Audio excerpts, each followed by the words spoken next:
Going live. Going live. You're live. We're also late. Sorry to be tardy, everyone. We were doing a bit of a slow setup, and I was just like, oh, wow, it's very much 5 minutes to. So, yes, we're here. We're just getting coffee and stuff. Insert excuses here. Hello, everyone. Right, I'm just going to move a couple more boxes just because they shouldn't be down here. Oh, that one's got a laptop in it. Eric. Going on a magical journey. Let's turn off that light. Something, something, Candy Mountain, something, something, Leopleurodon. Charlie's the magical Leopleurodon. God, I haven't heard that in about a decade. I think I just took psychic damage. Yes, don't consider the fact that X is Y years old. Yes. Right. I still have some bits and pieces to do. I've got a Mac in the background that I've got to keep going, so I'm gonna go ooh and see if that's still doing stuff every now and then. You all right? Yes. Good. Good. Hello, everyone. How are we all? We're here. I'm here. Good. Are you here? Physically, yes. Mentally, I think it's 1989. Probably. I haven't been here since the prophecy. I see. Yes. Aren't you from the south? No, not since the ritual. Okay, right. I'm making obscure references inside obscure references. I was going to say, I don't understand these references, so I'm just like, hi, okay. All right. 10 minutes late, new record. Yeah, kind of. Oh, it's well. not 10 minutes late. Where's, we It was 8 minutes. How dare you? something like that. I don't know. Anyway, hello, one and all. How are we all doing? It is the 18th of May. Yes, May. I keep forgetting the name of the current month. Also, like, we're a third of the way through the year. What happened? It's gonna be May. Yeah. What happened? The linear progression of time, that's what. Yeah, fair enough. This is true. Also, age. Yeah.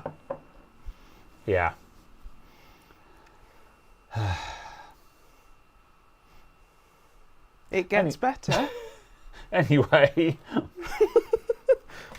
5 of 12 is not a third. Well, it's nearly a half. So, yeah. Whatever. Anyway, we're here. Welcome to Two Guys Talk Tech. The YouTube channel where we discuss technology for Yes. YouTube stats. We're going to chat about tech, hopefully. Absolutely. Hopefully you guys have got some ideas for topics, because I sure as heck don't. However, I'm going to sit here and make SlimeVR body trackers, because I'm in the business of making slimes now.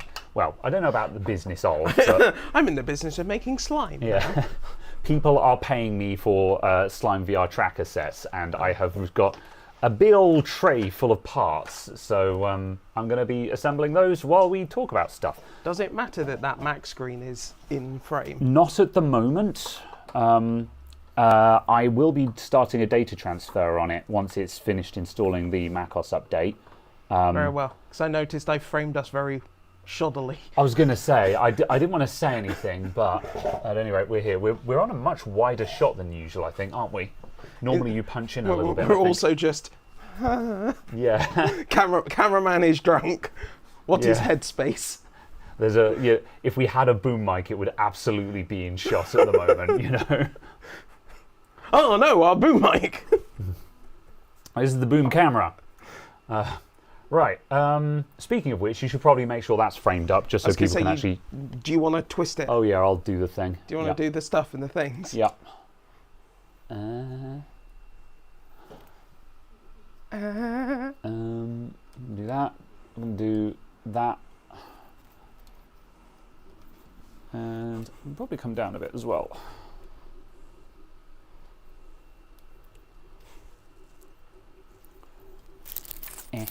Heck. Anyway, yeah, so I'm going to be making slimes. and we can talk about things that are going on in the world these days. If only you'd let people pay you for merch or sponsor spots. I know. Hyperfixations, man. I don't choose what I want. I don't choose what I've got the energy to get done. I'm literally just going to steal your logins, aren't I? I mean, I wouldn't complain, legitimately, you know. You're like, but hello, I am Graham Lord. I just can't expect people to do it for me. I need you to pay me into these other bank accounts. All right. Frame up the bench cam. Bench up the frame cam. Yes. Insta 360 link. Away! There you go. Insta 360. Link up. Good. Oh, yes. That will do, I think. Wee. I'll No. put that straight. Hoop. Hoop. And I'm going to be working like here. Okay. We need the camera to be more across, don't we? Let me see if I can. you scooted 0.003 of an inch on your chair. I'll do a bit of both. Because that gives us major punching Yeah. on the camera, which is handy dandy. All right. How's You've just gone right a long way. that? Yeah. There you go. Cool. So you can have major punching and minor punching. Cool. All right. Well, let's stay on minor while I sort myself out. There you go. Yeah. Good. And transition. Whom. Cowdog is just like, I'm going to play with studio mode now. Well, I thought I'd do it in studio mode because I had no idea where the camera was facing and half expected to go. Have we got anything other than fade in the transitions? Have we got like a star wipe or something like that? Fade. Oh, it's just cut or fade. Yeah, no, there's nothing else there. I was gonna say, I'm sad that there's no like example transitions where we could do like a Star Wars style, wipe in, wipe out and stuff like that. Wait, what? Hold on. Does that change the output? Oh, it does. Okay. I've no idea where we are now. Cowdog is now a video DJ. Hello. I see. Yes, pre-revenue. This is the Aixon T3B soldering iron, which is my new darling. I still need to fix the pine soles at some point. I need to look at those and see if I can build a working one out of it. Okay. What I'm going to do is I'm going to do that, and then I'm going to do that, and then I'm going to fix that camera whilst we're on bench cam. Oh, I see. Yeah, you're going to fix the face cam. Very well. Okay, now would be a good time to insert ads. Shut. I mean, it probably would be. Insert ads now whilst the cameras are flying at all funny angles. No, we're late already. Okay, right. Well, I'm going to start building heckin' slimes. This is, after all, a professional production. Absolutely. Review video coming soon. I guess so, yeah. I did say I'd do a review of it. I just feel... yeah, I'm kind of late to the club. I think everyone and their dog has one of these now, and has probably reviewed it. I mean, if you can get your dog to review it. Yeah. Yeah, however... it's more data to feed to the generative AI. So yeah, but I guess I could do mine, do my take on it. I guess I could do my take as someone who's just come up from something like a pine sill and who likes the pine sills a lot and can actually compare and contrast. Like, so you're using a pine sill, should you upgrade to the big boy workstations? And to that I can be like, okay, well, what are you doing, etc., etc. Any luck with the BenQ webcam? I haven't started making the review for that yet. Ta-da. However, I'm ready to because I've done testing. Oh yeah, that's a way better framing. Good job. Good job. I punched us in quite hard. Indeed. Right. I've got a bunch of half-built ones at the moment that don't have IMUs on them, so I'm going to start just by soldering IMUs onto these. What is IMU? IMU is the inertia measurement unit. Inertia measurement unit, I think. Actually, I think it stands for something else. It's the motion sensor. So the IMUs I'm using these now are the BMI 270s, and this is the current budget IMU of choice. It's pretty modern. It replaces the BMI 160, which I was using the last time I was doing these, and the BMI 160 is getting on a bit, and they're fine, but they're just not great. I actually fitted these to the set I made solo several weeks ago, and when I was testing them, I was like, these work, but the performance just isn't as good as I remember them being. Which one isn't good? The BMI 160. The 160 is not very good, and you are now using the 170. 270s. Oh, 270. Yeah, which is the new, an updated model. And the new model is actually better. Yes, yeah. It's still not as good as the B&O 085s that I use on my personal trackers, but also, to put things in perspective, a BMI 160 is about £1.50. A 270 is like £2, and a B&O 085 is £8. Would you build one if someone said, "Hey, build me one"? If someone asked specifically for B&Os, then yes, I would absolutely build them. However, it will it's not going to double the cost, but it will add like 60 or 70% onto the price tag kind of thing. So yeah, they're if they want B&Os, I'll do them. I might be buying more B&Os soon, because the B&Os, these are the ones that I repaired that one time. And well, you cut the trace. That's right. And the first bunch of them that I fixed have been great, because I'm using them on my personal trackers. But most of the other ones I've done, I've just had an absolutely abysmal failure rate on them, which I think is as a result of the repair work. A lot of them just haven't survived the repair. And I think it's just because the chip just doesn't like heat. So I'm having a bit of a bad time with these, and I need to make a test rig so I can actually go through all of the B&Os I've got lying around and just be like, does this actually work? Because it's really hard to tell. I keep fitting, like, I was trying to repair, this is my right foot tracker, and I was trying to repair this one yesterday, and I put about 3 or 4 different B&Os on it, and none of them worked. And I'm like, see, now I'm like, is there something wrong with this ESP? You know, and I'm just I've lost all faith in, well, this specific tracker. I've got 0 faith in this one. And I think I just need to actually go through and test all of my parts independently and figure out what of my parts actually work. On the plus side, all the ones I'm building for other people have got these BMI 270s on them, and these are all brand spanking new that I've purchased specifically for sale. So, and these are all tested by the seller. The seller is a community member who they get these produced and imported from China, and they test each one before sending them out. So that's good. So yeah, it's a little bit more expensive than buying direct from China, but I know I'm getting good parts. So yes. Yeah. What's up, Paul Daniels? How you doing? We're doing soldering. Yes, I'm building trackers again. So yeah.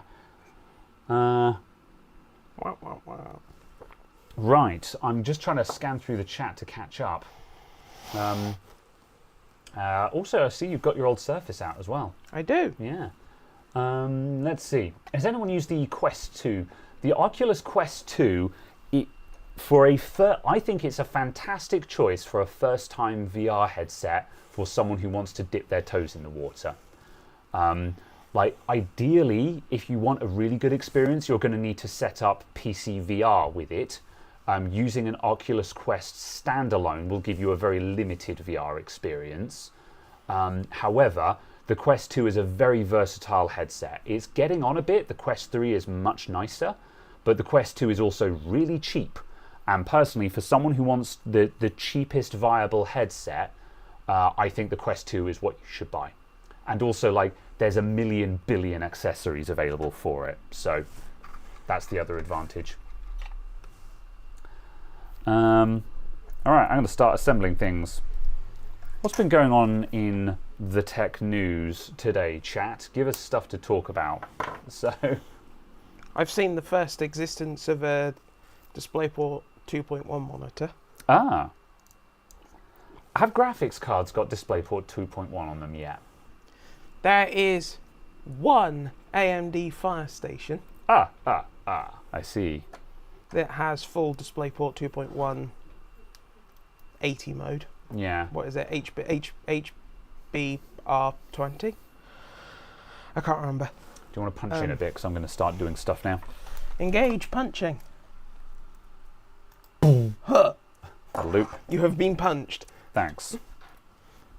Yeah, all right, so we've still got a ways to go before we're actually realistically going to have it ourselves, but I mean, at least it's on the way now, and also if monitors have it, at least by the time the next generation graphics cards come out, like, we won't be stuck in a chicken and egg situation.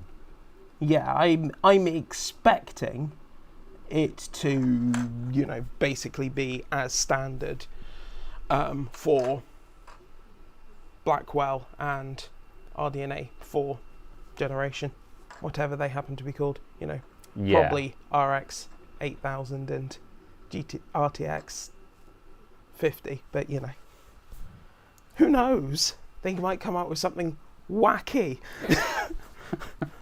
Well, I mean, I was watching Gamers Nexus hardware news, and they were making rumbling remarks that AMD is kind of, you know, that AMD is kind of thinking, do we want to be in the high-end card business, or are we just going to abandon the high-end, you know, which is an interesting concept. But, yeah, I think it would be a bit of a shame if they threw in the towel on the high-end, but, yeah. I think it's also just a case of them selecting the correct sector to compete with each generation of product that they have. Because if they know that they've got a product that is good in sort of the bottom half, Oh my days. effectively of a performance tiering, what's the point in them releasing a very expensive product they know is going to underperform? Yeah, definitely. At the same time, though, like with high-end graphics cards, if AMD throw in the towel there, it's just NVIDIA. And you can bet your life they'll be putting up their prices if AMD just turn around and say, yeah, we're kind of done in the high-end. Yeah. Oh, absolutely. But it's like people didn't make these comments when AMD didn't release RX 5800 and only did a 5700 XT. Oh, yeah. So yeah. why they're making those comments now seems entirely disingenuous and based off of people That's true. being out of touch with what anything that's actually going on. Yeah, fair enough. Yeah, but it's like I can't remember if it was someone was using the evidence that MSI is no longer making AMD graphics cards. Yes, but also MSI have just bet the farm on Intel CPUs being good.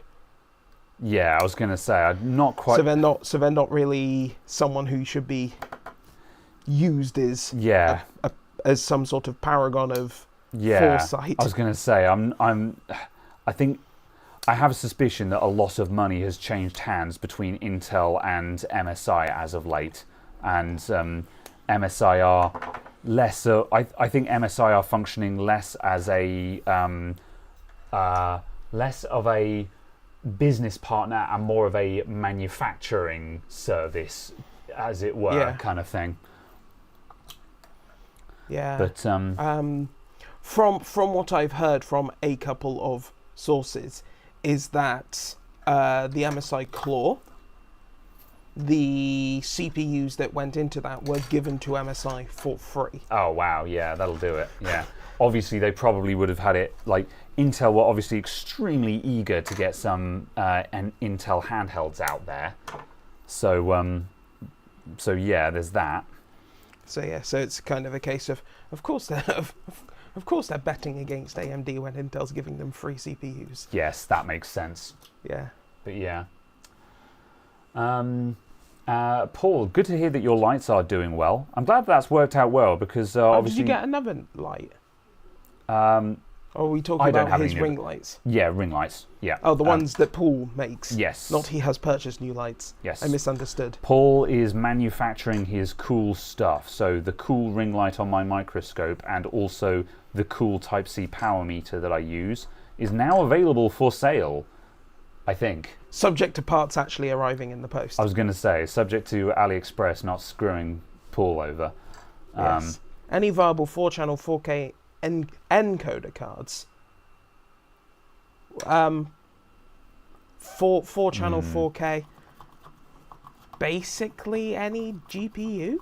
Yeah, high-end GPU is what you need there at that point. I would imagine. Legitimately, depends on how much effort you're willing to put into it. But if you're willing to unlock an A770 and turn it into a data center card, it will do 4K streams officially supported. Officially supported. Unofficially unlocked for official support. Yes, because the data center version will do it. Yes. Yeah. How does one unlock that? Is that a BIOS hack or something? Of 4K HDMI capture cards. Okay. Okay, yeah. I mean, I guess probably one of the Elgato ones.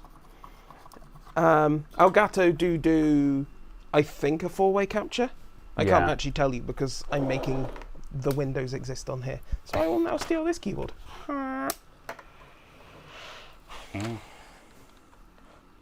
So I think you can get the Elgato Cam Link to do 4x4K, but it was only 30 hertz. Oops. That's not how you open the tab. Donkey Kong says, are the PCB holders expensive?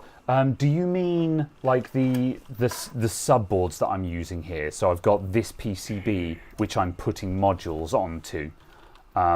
So in which case the answer to that is no, they're remarkably cheap actually. I'm using JLC PCB for these, and the shipping on them works out at like $20 or so, but the boards themselves are like, if you buy 10 of them, it will cost you like $5 kind of thing.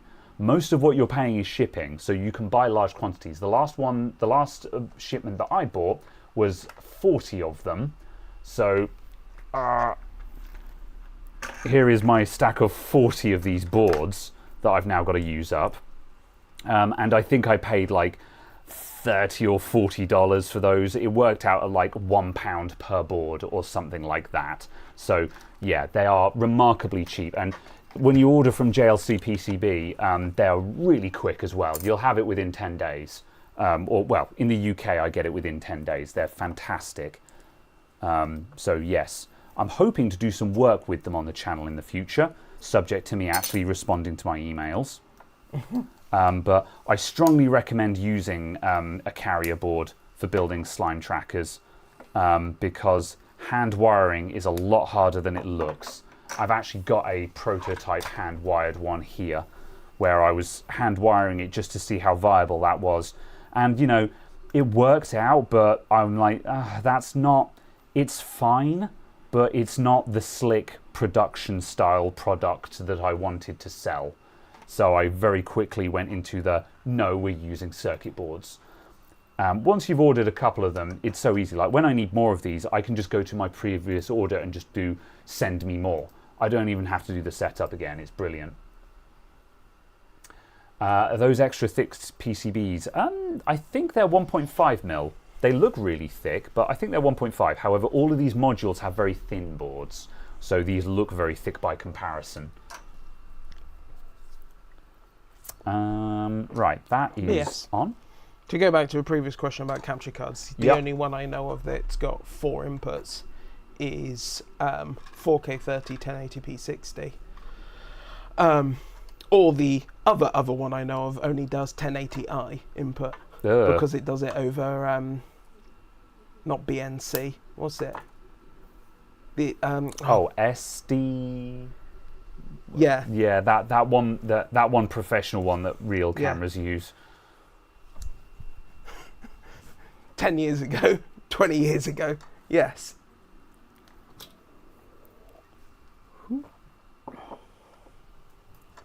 All right, good. Used to the 1.6mm standard, they just look thicker. Yeah, it's just the perspective, I think. What did you design that board in? I didn't design... This board isn't my design. It was originally done by Lupinix, and it's also had modifications done by Thelvion, Astrocast, and Shinebright. Shinebright is the current maintainer on this board. However, my boards, which I've been designing these trackers with, these ones I used KiCad. And I've actually got an updated version of this that I'm working on in KiCad that uses the ESP32 C3 Super Mini, which is significantly smaller than the D1 Mini. And that basically it moves this in. It allows me to turn that 90 degrees and takes 10 millimeters off of the size of the board. So I'm doing an updated version of these that will be 10 millimeters thinner. And that will get down to a even smaller unit, which these are not the smallest ones available, but the fact that they use removable cells is incredibly convenient, which is the appeal of this design. And yeah, I'm working on that in KiCad. I'm not very good at KiCad, but I'm kind of getting there, you know. Yeah, and yeah, I started learning KiCad because it's free, basically. And also, I forget if KiCad is open source or not, but it's free, which is what I cared about, so... I didn't want to have to mess around with paid-for software. JLC also have an online designer called Easy EDA, I think it's called, which is interesting because you can do all of your design work in that and then just click order and skip all of the exporting and all the rest of it. And yeah, you can even upload schematics and they'll just do all of the parts and assembly for you and stuff like that. So that's kind of cool. Yeah, that's an interesting thing. I've not done much of that myself, but I'm aware of its existence because some of the other SlimeVR designs revolve around that. They've set it all up in Easy EDA, so you can literally just click on the link and be like, buy, kind of thing. Oh, and there you go. They'll do all the thing. Based off of what Jace says, KiCad is free software. The majority of KiCad source code is developed and distributed under GNU, General Public License. Oh, yeah. 3. Yeah. Or greater. Yep, I think that counts as FOSS. Sorry, it was just the 3D printer got onto a part where it was like doing a jiggle. Yeah. Printer go brrr. It was like, oh, okay, now is the jiggle time. Click here to restart. Doesn't restart. Thanks.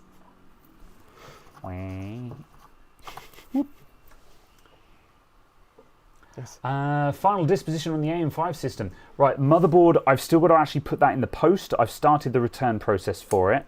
Unfortunately, because I had it for a couple of weeks before I actually tried to fit it, and it was warehouse, Amazon are doing the whole, oh, you've got to send this in for repair, instead of just giving me my money back. And I was gonna just actually like pester them until they just refunded me. But in the end, I was like, actually, you know what? Let's see what this repair process actually looks like. So I've got it, I've boxed it up and I'm going to send it back and they're going to repair it. So I have a suspicion that that's going to end up in me just getting a new one. But I'll wait and see, basically, because I just want to see what that process looks like for future reference. So yeah, however, I've got a new board. I got another Gigabyte one, but it was a Gigabyte B650. Yeah, B650. Yeah, B650 Aorus Elite. Yeah, I got the B650 Aorus Elite, and that one, it posted first time, no problems. AMD Expo on, no problems. It just worked. So I think, and also like all of the settings that I couldn't find for like memory context restore and memory power down and stuff like that, those were just all right there. So that Gigabyte X670 board, that just really is a lemon of a motherboard. That is just like, what the hell happened with this board, Gigabyte? Like, what is wrong with this thing? It's just a terrible board. We also don't actually know whether it was just broken and that's how it was displaying its brokenness. It was just half of the UEFI was missing. I can't see a world where that's possible, considering I did a bunch of updates on it. You know, like I said last week when we were working on it, because people were like, oh, BIOS update, and I'm like, I did 3 times. Yeah. You know, I have to admit though, I think someone said, "Oh, try downgrading the BIOS," and I didn't try that, but yeah, I personally, I've never seen a lower BIOS version fix a problem unless you've been running a beta BIOS or something like that. Yeah. And like, obviously, if you're running beta BIOSes, all bets are off anyway. So.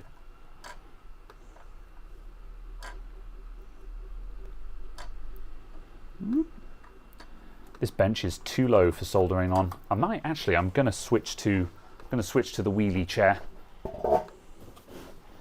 Oh, your internet is interneting again. Oh, is the internet wetting the bed? There we go. Oh. It was the thing where just the device wasn't being seemingly distributed IP properly. Yeah, it's been a little bit finicky as of late. I've got to get fiber in here. I've got to get that sorted as well. And by I've got to get that sorted, I mean I need you to make phone calls for me. We've got to sort out my mobile phone as well. We've got to do that again. Yes. So yes. Fix my life, Caradog. Yes. So yes. And yes, the 3D printer is burrowing away in the background. It is making cases. Because yeah, I've got about 8 orders for these things lined up at the moment, and like I haven't been advertising. Well, to say I've not been advertising would be a bit unfair. I've been talking about things loudly at VR chat meetups, kind of thing. You know, I'm just like, I'm not advertising. I'll just be like, man, I really like SlimeVR. Look at how great my body tracking is, and people have been like, that's pretty good. How do I get that? And I'm like, funny you should say that. I happen to be building them at the moment, you know. Well, if you go to OnlyFans, wait, hold on, never mind. Only slimes. Mouse? Ah.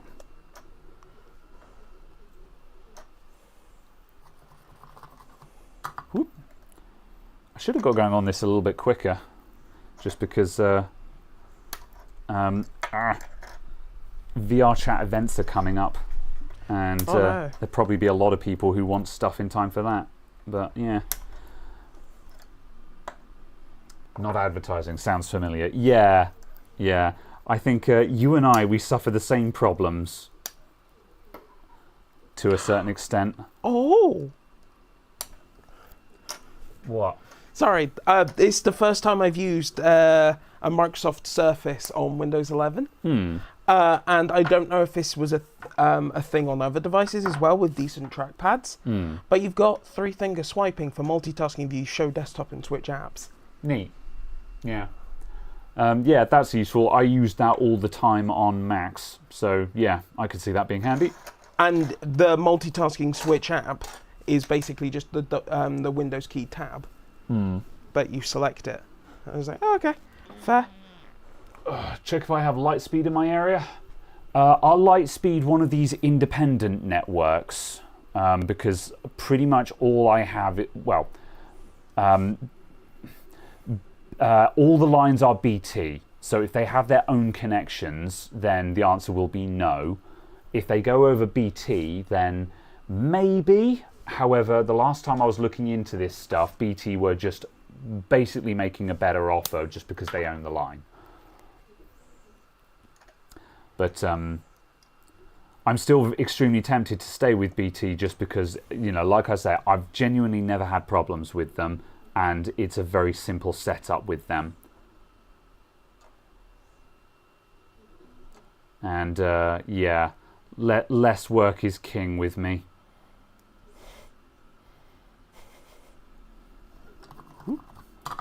Oh, I'm running at 380, which is a bit hot for this. I find this very interesting that they're describing ways of extending your battery life as reducing your carbon footprint. And I'm like, or just say extend your battery life. Yeah. Again, it's just all about that greenwashing, isn't it? Saving your carbon footprint, yeah. This is not what saves the world.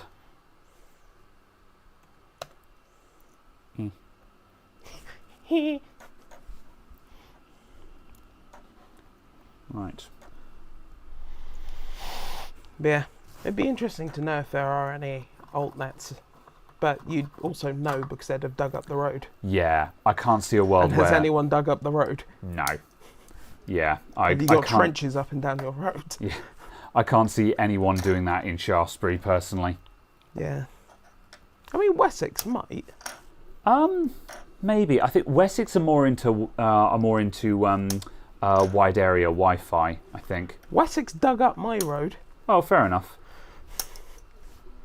And we're like, here, we'll supply you broadband. And I was like, oh, okay, let's have a look at your prices. You're more expensive and slower than BT. Why did you bother? Yeah. Why did you bother? Yeah. I mean, they might have good bundles if you do like broadband, electricity and gas and all of your utilities with them, which they may or may not do. But even still, yeah. Personally, I'm not interested in bundling all of my utilities with the same company. What is SHTML? HTML. Secure HTML, yeah. Oh. Oh, actually, no. Oh, sorry, I'll rephrase that. I'm not sure. HTML. Do Macs still have one mouse button? Yes, they do. There's always been a right click on Macs, but yeah, they still have. Well, it's hard to say because where they all have trackpads now, it's always, for a long time, Macs have always been about gestures anyway. So it's one of those things where, like, there's only one physical button, but like modern Windows computers also only have one button, and they use software to determine whether you right clicked or not. So, yeah, it's kind of complicated.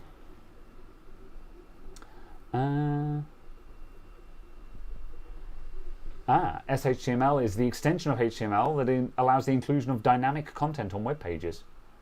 Fair enough. Oh, I see. It doesn't count for shit HTML. I see. It's not the file exported by Dreamweaver. Did you guys start early, or is my clock broken again? Your clock must be broken because we started late. So yes. Several smaller bills is less painful than one big one.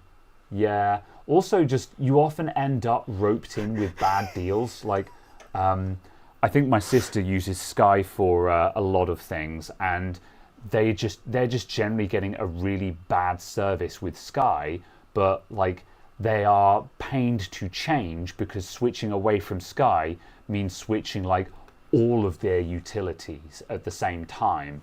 And I'm like, your internet is terrible. And she's like, yeah, but if we switch, we've got to change everything. And I'm like, you don't. You can't just switch broadband. They've got like broadband and TV and stuff like that and other things. I can't remember all of them, but they're going to change anyway because Sky have been a bit bollocks to them. But the point still stands. Right, this one requires a D1, so let's put a microcontroller on this one as well. I should flash this before I put it on. I'm going to YOLO, I think. I'm probably going to regret this, but I should do this. Immediately ignore zone comments. Yeah. I tried to make a point of programming the microcontrollers before I solder them to the board. So if you have a bad one, you know that it's a bad controller and not something wrong with the wiring. Because once it's all soldered together and it doesn't work, it's really difficult to tell what the problem is. However, having done a lot of messing around with these things over the past couple of weeks, I think I'm getting a lot better at getting a feel for what is wrong when one of them isn't working. So I'm going to YOLO. And once I've finished putting these together, that'll be, I'm going to get 8 of these done together, and then I'll test them all at the same time. How's that iMac doing? I'm just going to give that a poke. One moment, everyone. Wake up! Wake up! Wake up, wake up, wake up, wake up, wake up. That's what they're called. All right, this needs to start a data transfer. I need that. Oh, and I need a cable. Oh, interesting. PlusNet might be cheap. Can't believe I've got another computer that needs to go out through in the middle of the podcast again. This was not deliberate, but man, this iMac trolled me pretty good with some bad memory. It was all over the place, and finally I was like, I was bullying it into getting macOS installed, and then finally I got to the point where I was like, okay, there's still something wrong with this. Maybe it's RAM. And would you know it, it has 64 gigs of RAM in, and one of the 16 gig modules was very, very failing.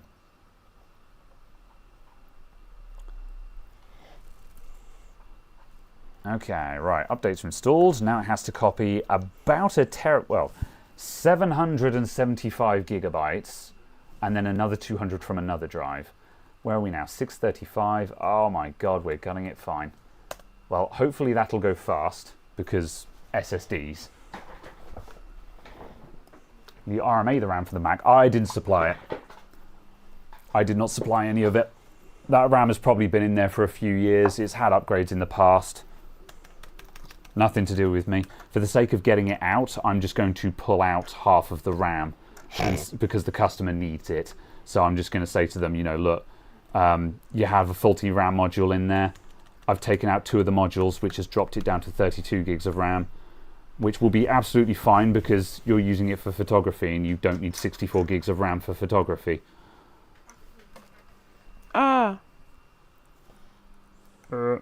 This bench is really uncomfortable to solder on.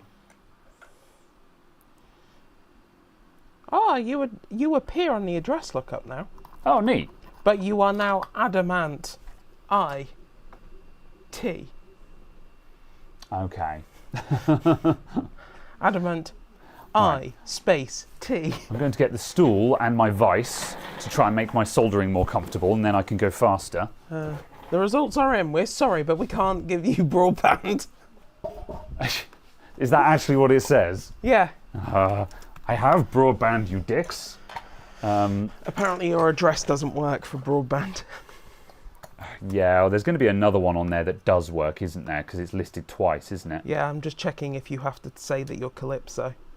Yeah. Am I sure about that, says JD. I mean, no, I'm not sure about that, actually. About what? Not needing 64 gigs for photography. Oh. I mean, it depends on whether you're actually doing anything with the photos. Yeah, I mean, this is professional photography we're referring to, so yeah, I guess That's maybe. pretty cheap. £45 a month, full fibre 900 from PlusNet. That's not bad. 45 a month, you say? Yeah. Oh, neat.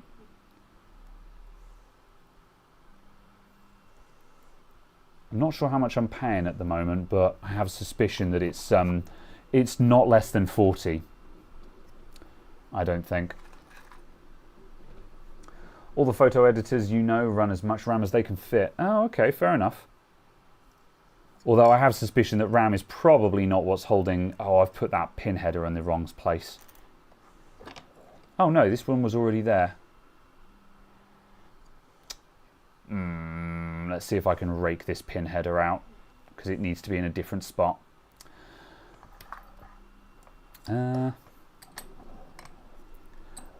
What was I going to say? Yeah, it's an iMac with a i5 7600K in it, so like I doubt that RAM is their limiting factor at this point, but I stand to be corrected. Right, I'm going to try and rake out this pin header. Did you do it wrong? This one was already fitted, I think. I was going to put a BNO on this board, because there's 2 slots. There's a space for a BNO and a different space for a BMI.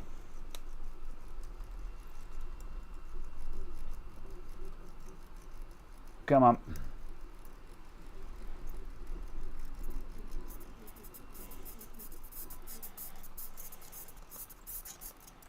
Squeaky, squeaky. Come on. Who's still holding on? You just keep me hanging on. Oh, come on. Oh my god. Why won't you die? There we go.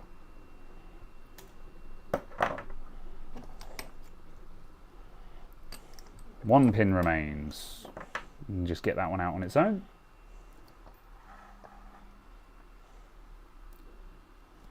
Ooh. Oink.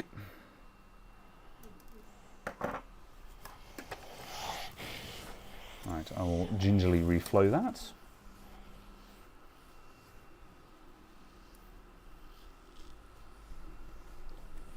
It's fine. All right.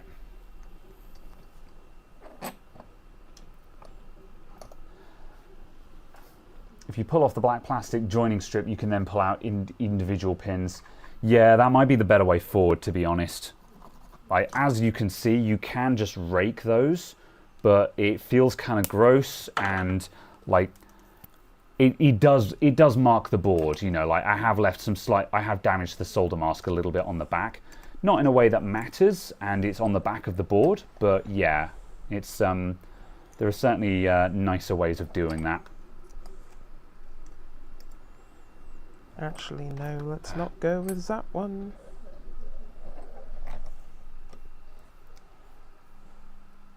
I need 3 hands to do all of this.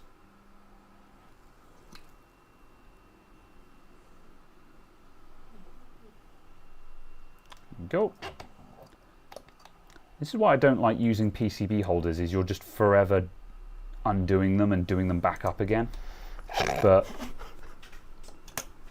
when you actually want to sit and solder, it does, like, this is way more comfortable to work on now I'm actually using the iron.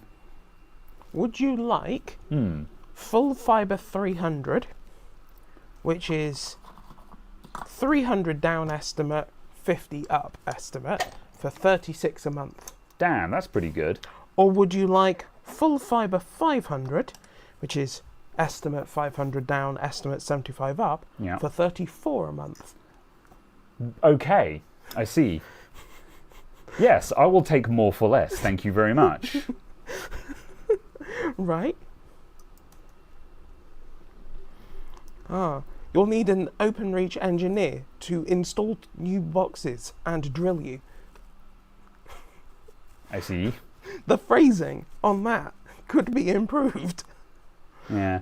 The other question as well is, because we're going to full fiber, there is also the question of what kind of phone system do they supply as well. I mean, yeah, it's also part of a separate conversation about would it be beneficial just to move over to some sort of SIP thing for like £3 or £4 a month. What is SIP? It's effectively voice over IP stuff, but yeah, because like telephones. My understanding, if you get full fiber, you go to SIP. Because obviously, like, I'm going to ditch the analog connection. Yeah. Because otherwise I'd be paying for 2 phone lines, which is not something I want to do. Yeah. Free drilling with broadband. Excellent. I'm going to remove this BNO. I need some tweezers to get this one off. Where are my tweezers? Those will do. Whoop.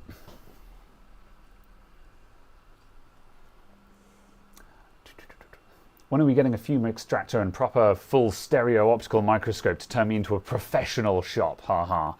I don't know about the microscope. I was actually thinking about fume extraction this week because I was looking around. I was looking at the. There's a couple of extractor fans in the back rooms of the shop, and I was looking at those, being like, can I utilize these? And the only problem is the wall that's here. It's getting through that wall. Like, I could just run a hose that just ducks through the doorway, but that's going to look kind of naff. But I might do that in the meantime, because if I do that and just buy a long length of hose, there's a pair of extraction fans already in place that I could put to service. And then, like, if I put another fan on the near side just to get the fumes into the hose, and then there's an extractor fan at the other end of the hose to clear the hose, you know, I'm at that point, you know, I'm most of the way to having an extraction system already, I suspect, that might be cheaper than having a freestanding system. So I'm kind of thinking about that. So yeah.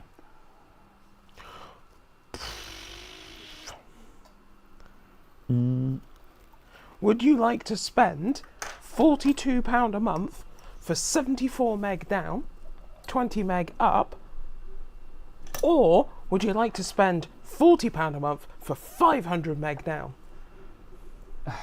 Who's this that you're looking at now? BT. BT, yeah. Like These numbers make no sense. Why do you even bother advertising that? You know. Some of these numbers are like, oh. Yeah. Is it real wall cardboard? It's breeze blocks. So yeah, it's an actual wall. Would you like the full fibre 300 for £50 a month?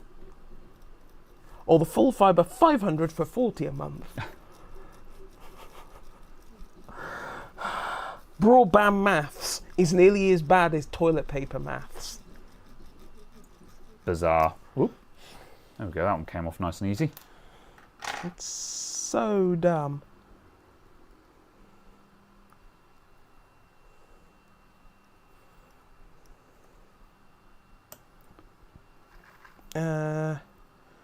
You do not require that. You do not require that. You do not require that. Aren't there the little carbon sucker ones? Like, they're not that expensive. Yeah, I was pondering about something like that as well. Yeah. Like, I want an actual extraction system, because that also solves the issue of the 3D printers. Because the 3D printers kind of need extraction. Would you like a home tech expert to install your telephone? No. God, that's really heavy rain again. I don't know if that's coming across the mics, but it's proper drumming it down out there. Proper drumming it down, mate, innit? Do you have a landline number? Yes. I do. Can I tell you what it is? No, I can't, because I have forgotten. Luckily, I can copy and paste. Huzzah! Copy. Oops. This will probably kick me out and say you already have an account. Yeah. Dave from EV Blog found a good deal on filter systems. I saw something that, from him about Weller recently. Yeah. I absolutely, definitely am the account holder. Trust me, BT, if you don't accept me as the account holder, you'll never get the business. It will literally never happen. It's true. That must be a powerful line if you can swipe across those terminals that quickly. Yeah, I mean, it's this is the Aixon T3B. It's a 90 watt soldering iron, but I could have done that with a pine sol, which is 65 watt as standard. Oh yeah, I'm gonna have some snacks as well. Can I interest you in a big? You know what? Oreo. I'll have a big Oreo. Oreo. Oreo. Mm.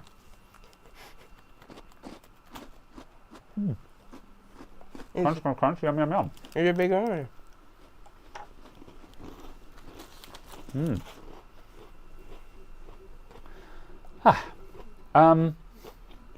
What were we talking about? Yes.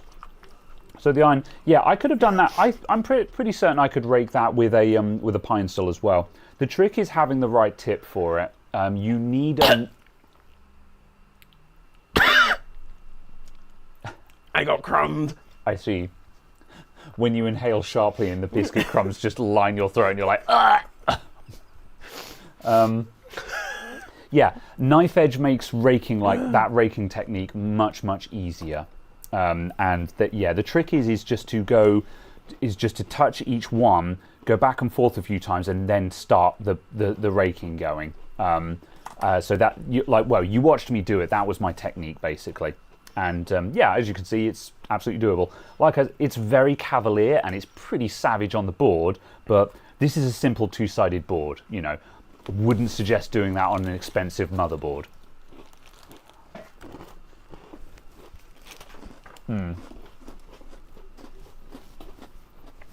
Whatever. All right.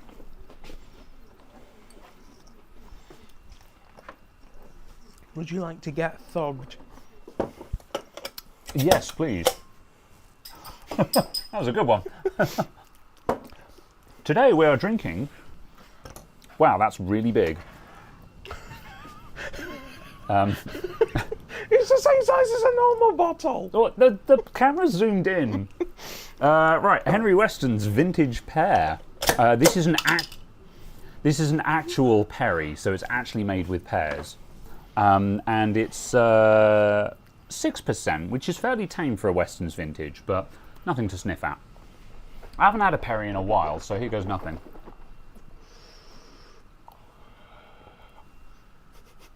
I've got to clear all the sugar from the Oreo out of my mouth first. That's why I was going.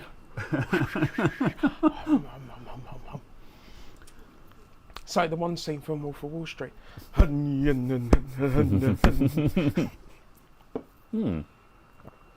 That's really nice. You know, I don't think I like pear-flavoured ciders like Copperberg, but actual... Well, yes. But that's because it's Copperberg, I guess, yeah. But actual genuine perries, I think, are really nice and incredibly underrated.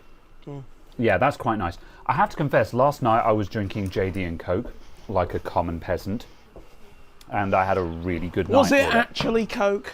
It was Pepsi Max Pepsi Max and no caffeine to be exact. Oh, okay. I honestly expected you to go, no, it was actually Freeway Cola. No. And it wasn't Jack Daniels. And it was genuine Jack. It was Lidl's off-brand Jack Daniels. But yeah, it's been ages since I've had JD and Coke, and I actually really enjoyed going back to it and had a very good night with it. I also tried some Captain Morgan's. And Captain Morgan's I discovered I really like. I wasn't sure that I liked rum, but yeah, Captain Morgan's in Pepsi was really nice. Pepsi Max better than Coke anyway. I agree, JD. You're welcome in my house. Dr. Pepper in the UK? Yes. I like Dr. Pepper. I don't know if I'd use it as a mixer. I suppose you could, because it's just adding more flavouring in there. In relation to what Jay just said, I'm posting a picture in Off Topic of the free goods I was given for my business trip. Business. That's a fancy looking meal and a glass of wine. Very good. Like, yes, serious business. Business. Business. Numbers. Right. Vineyards. We've got to go to our chateau for the management course.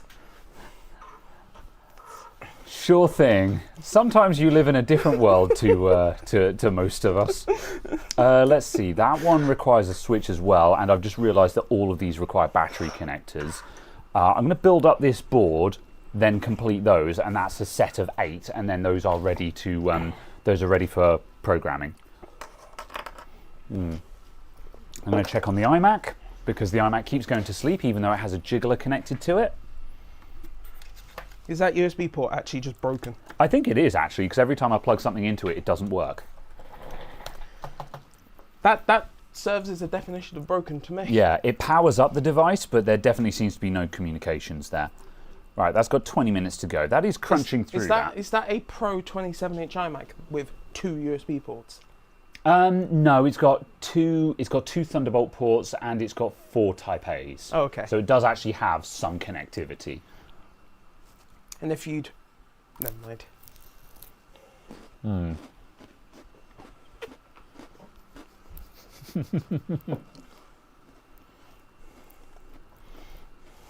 In the ghetto. Right.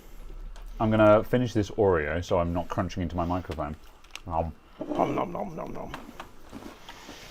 I'm just stealing your life details. By all means.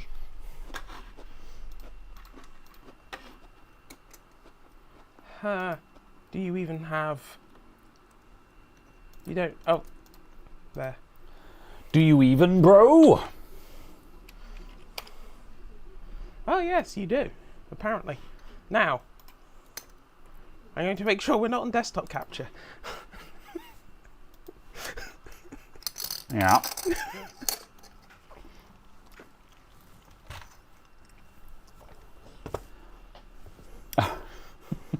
What? Yeah, nothing. Also, ha! There we go. Thank you. There's a life to steal. Yes, it might not be a life that you want. I think if you stole my life right now, you will find that you had less than before you stole it. You have, in fact, gained debt. Yes. That is very much what I was alluding to there. Would you like to view your personalised offer? My personalised offer? Wow, it's just for me. You're on the way to our login page. I've just signed in.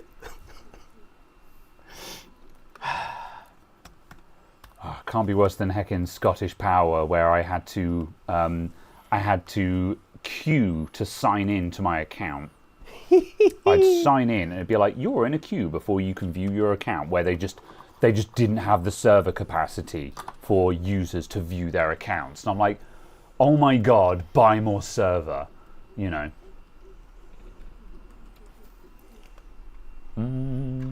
Or the server.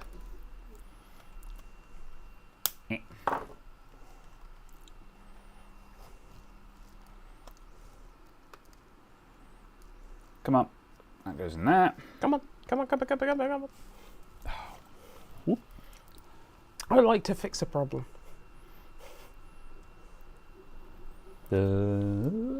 Faster speeds of movement, no. Make sure that's straight. That's not straight at all. Get an iPhone 15. I don't want an iPhone 15. I'm looking at my broadband bill. Oh, God. This is what I hate about all of this, is that you try and sign up for something and just everyone's trying to sell you other stuff. And it's like I use Bionic to sort out my utilities like power and stuff like that because they get stuff done. But my God, they're definitely selling my data because since I switched energy providers, I keep getting phone calls from call centers being like, calling you about the energy. And I'm like, yes, I have it already. I just switched. Your system would tell you this. I'm in contract. What are you expecting to come from this conversation? You know, like you can see that I've just renewed my energy. Why are you calling me? You know. Excellent. Norton Password Manager is activated on your account. Wow. I can't wait. Apparently you are still in contract. What? Until the 11th of October. Oh, no. Yeah, actually that scans because that's the other reason why I wanted to stay with BT. Because I renewed my contract with BT just because it was a faff to get the fibre sorted. And when I was renewing with BT, they were like, upgrade you can upgrade to fibre at any time during your contract as soon as it is available to you. But we knew it was never going to be available to you because your telephone line doesn't exist. October is a while back. That wasn't, yeah. You fool! Nah. Yes. Vexing.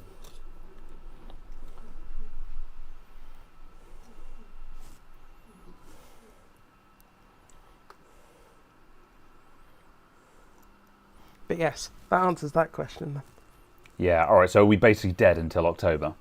I mean, effectively. Yeah, sad. And yeah, I was going to say, in the scale of things, you'll basically have to cancel your BT. Vexing. And then sign up as a new customer because you need to change your address to the same address.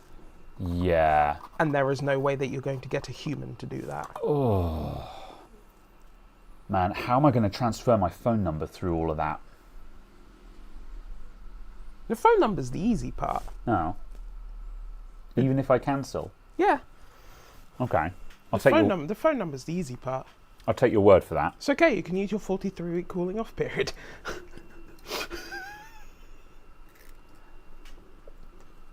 I'm not sure if you're joking or not, Si. Neither would surprise me.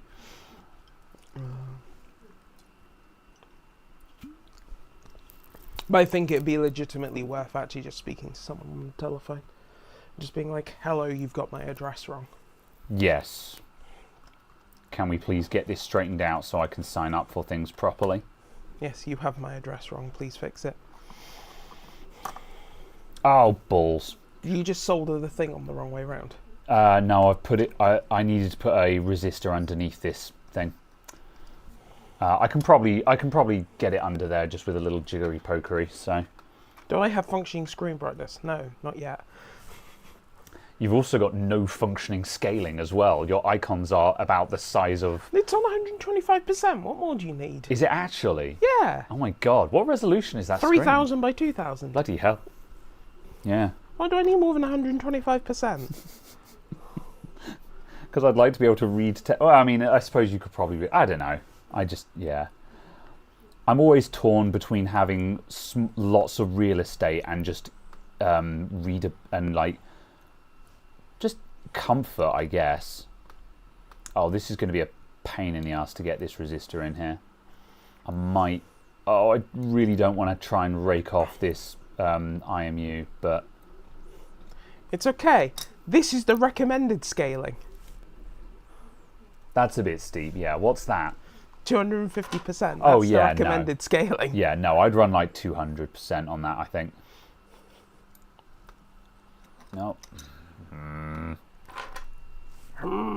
gonna do this. I'm gonna spend the amount of time it would take me to just remove the IMU to very slowly bodge in this resistor. Show me how.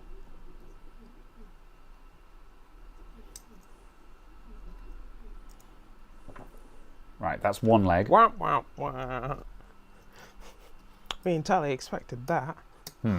OpenReach delay analog UK phone switch off until 2027. Oh.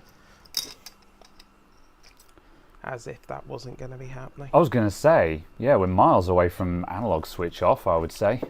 Yeah, it's because none of the companies that rely on OpenReach have paid any attention to the fact that OpenReach have been trying to switch off for the past 10 years. Yeah. And they're all just like, oh, we're unready. And it's like, OpenReach was like, we told you 10 years ago. Yeah. Oh my god. Well, that's the thing. No one does anything unless they're actually being forced to. Yeah. And then they'll complain incessantly when they're forced to. Because, yeah, obviously now this conversation is very much coming up for Windows 10 now because, you know, for better or for worse, Microsoft are making good on their promise to kill Windows 10 next year. And everyone is now getting nag screens. And, you know, everyone who is on Windows 10 is now getting a nag screen pop up saying Windows 10 support is coming to an end. And, yeah, I don't know how I feel about it. I think it's a bit too early to be nagging people. But on the flip side, you know, they're getting in there early because one way or the other, everyone is going to complain and be like, oh, and Microsoft are going to be like, yeah, well, this is why we're telling you now. You've got 18 months. Sort out your stuff. Interesting. I hope Windows 12 is okay, maybe, but I mean, we're still a couple of years away from that at best, I would say. I really hope 12 doesn't come out before 10 is dead and 11 is like 5 years old. I think that's why they are very much aggressively killing 10 because, you know, I think it was JD that said it at some point or someone else, but, you know, it goes without saying that Microsoft can't have 3 systems in support at the same time. That's a nightmare. And I think that's why they're being like, no, 10 is dying next year because we cannot move forward with Windows 12 while 10 is still supported. I still don't understand, you know, on the flip side, why they couldn't have just done a build update to 10. I agree. It's the whole kind of commentary as well. Ultimately, I don't think 11 needs to exist in its current form. But, you know, yeah, I still want to do. I don't know what I'd call it, like an autopsy. A retrospect, because, like, you know, I want to do a video where I talk, like, because we've had the Windows 11 talk on this show many times where we've explained why 11 exists, why 11 is the way it is, why it supports and doesn't support what it does, the way that it has succeeded and failed. But I want to make a video where I actually just sit down and just actually say all of those thoughts at the same time. Be like, this is why Windows 11, basically. Whether you agree or disagree, this is why it is the way it is,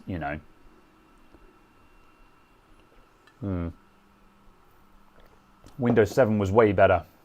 Wish it still had support. Windows 7 was good in its day, but it is now old. And if you go back to Windows 7, it's not as great as you remember. Don't get me wrong, it still looks nice. I was using a Windows 7 system the other day for reasons, and I was like, man, I kind of miss 7. But I tell you what I didn't miss was the fact that it hadn't had a build update for a decade. Windows 7 is very dead. I need diodes. Interesting. Whoop. EEBT probably going to be introducing a Wi-Fi 7 capable router as their standard device some point during 2024. Understandable. Problem is, it's still only going to have gigabit wired. The broadband packages it gets sold with are 1.6 gigabit. Well, that must be... The packages, the broadband packages are faster than the wired network connection on the router. Yeah. Therefore, you cannot get your broadband speed through the wired connection on the router. I think there's a very strong argument to be made that that's not the point. The point of it is that it's a shared connection and multiple people can be doing high-speed downloads at the same time. Sure, but they're selling a broadband connection that I cannot get the speed of through the wired connection on their router. I guess it does beg the question, how much would it cost them to put like a single 10 gig port on it or something like that? Because obviously they're trying to control the cost of the router. That's, sure, that's reasonable. But they shouldn't be able to sell a broadband package and charge me for a broadband package for speeds of which I literally cannot access. Because I cannot access 1.6 gigabit using their current hub. Yeah. Understandable. Am I still on shot, by the way?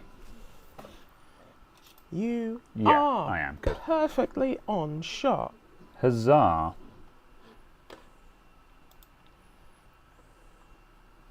Yeah. If you advertise 1.6 gigabit, you should be able to do a speed test on a device and actually get that speed. Yeah. Fair enough. Yeah. Because if I buy 10 gigabit from an altnet, guess what I'll get? A router with 10 gig ports on. Yeah, that's fair. Plus also, I mean, I guess, it's not like... is 10 gig actually still expensive, Don't know or care. You're selling a 1.6 gig package. Sure. If you're selling a package of that speed, you need to suck it up and provide equipment that's good enough. Yeah, but don't forget, the answer to that will be, okay then, the activation cost is now £500 because it includes a expensive router. Okay. You're selling a package that at least actually functions then and not falsely advertising it. I'm amazed that ASA aren't all over it. Yeah. Because they're misadvertising the product. Yeah.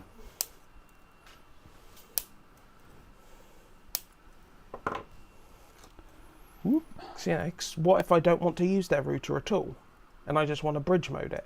Yeah.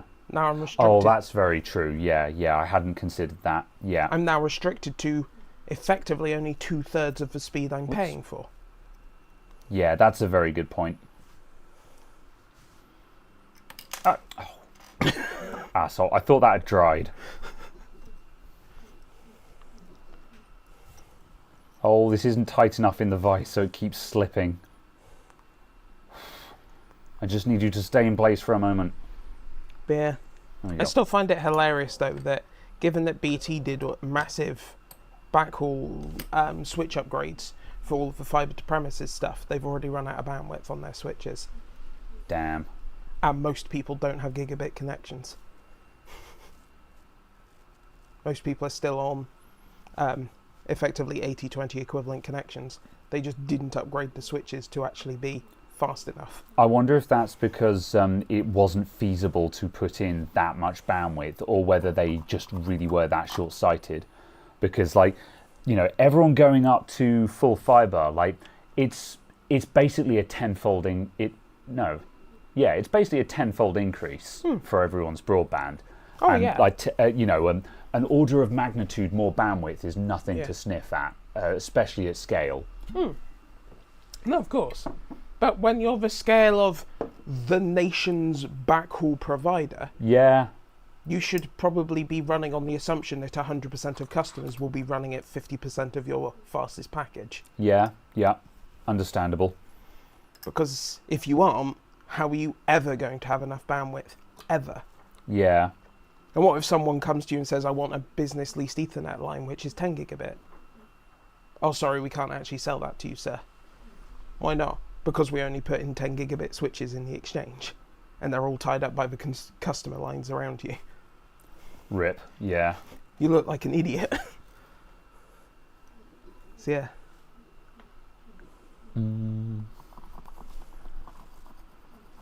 It's daft. Do-do-do.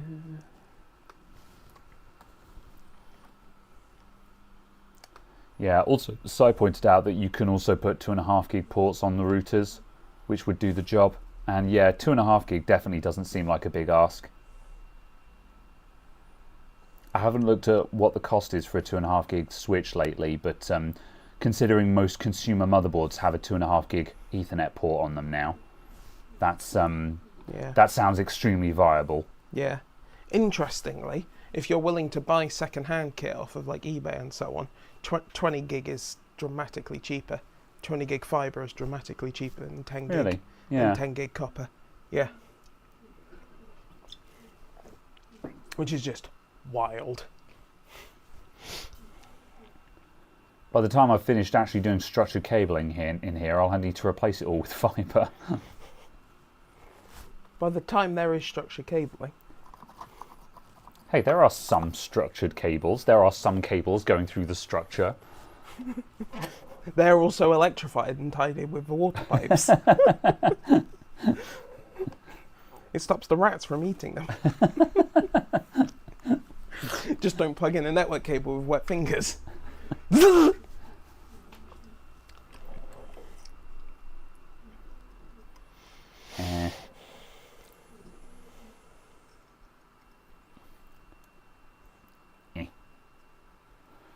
Yeah. Right.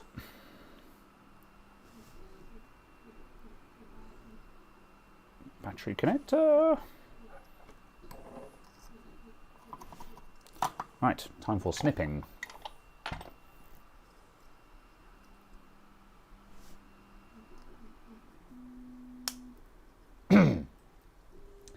Ba-ba. What does everyone think about the new software for EVs, including options for manufacturers to switch them off?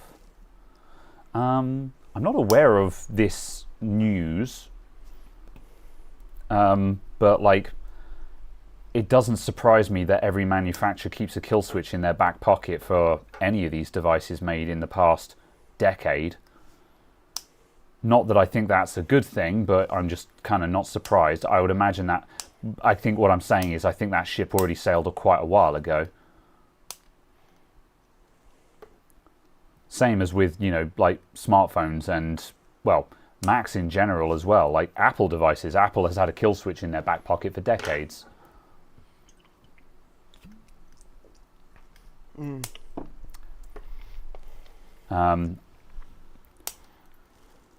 But this gets into the realms of, you know, it gets into the realms of what is ownership. And certainly when I think it comes to vehicles, I think the idea of owning your vehicle is probably antiquated at this point. Because given the fact that you're going to be buying it on finance, there doesn't really seem to be, it seems very unlikely. I think only the 1% would actually pay for their vehicle up front and actually full fat own their vehicle, you know. Kill switch for zone and time. Yeah, I mean, a kill switch that dictates when you can and can't drive your car. Yeah, that's definitely a bad thing.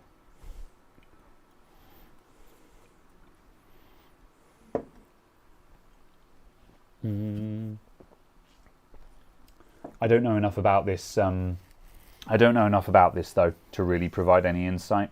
No, I've not heard of it from anyone at all, so I couldn't comment. That guy's basically ready to go. That has a battery connector on it. That one is done. Oh, that one needs snipping as well. This one isn't done. It needs a battery. Oh, it needs soldering. Hold on a minute. Yeah. I've still got 10 batteries that are bare wire ones, and I need to get some. I need to put some connectors on those so I can plug them in, because I soldered batteries directly when I was testing the other set, but I actually changed them at a later date because I want to make sure that the ones that I'm selling have disconnectable batteries, basically. Because I'm also shipping them with a spare case, so the customer has the ability to like at some point, like the cases that we're using here are these guys here, so the whole setup is going to be battery tray, plugs in, then that kind of needs to go over the top. Wouldn't you want the battery the other way around? Might be long enough to do that now you mention it. Let's just see if that'll work. Oh, it's not. I don't think it's quite long enough to get away with that. Let's just see if I can commit to it though. For anyone wondering, the spacer tray is there to stop connections on the back of the circuit board from poking into the battery.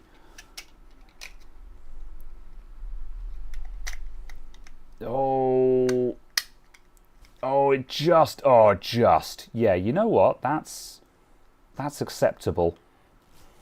I think that's only going to work on some of the batteries because the latest batteries have arrived with fairly long leads on them, but some of the other ones have got shorter leads, so that might be doable. But anyway, that goes in there, then this guy's going to go on top. I can't remember what I was talking about now. What was the original thing? Oh yeah, yes. So I'm shipping them with a spare case. So basically, if someone snaps a case and like one of these bits gets snapped because they accidentally kick a door or something like that, they have one spare case, so they can then disassemble it and put it in a new case. And that is certainly a lot less scary to do when there is a disconnectable battery. And also just in general, if they have a malfunctioning unit, they just have the ability to just disconnect the battery. A soldered on battery it's not terrible, but it's not ideal either. Oh, this lid doesn't fit terribly well. This one might need a... I'm going to swap this out with a different lid. Because of printing tolerances, if I just swap this lid with one from another print, it'll probably work.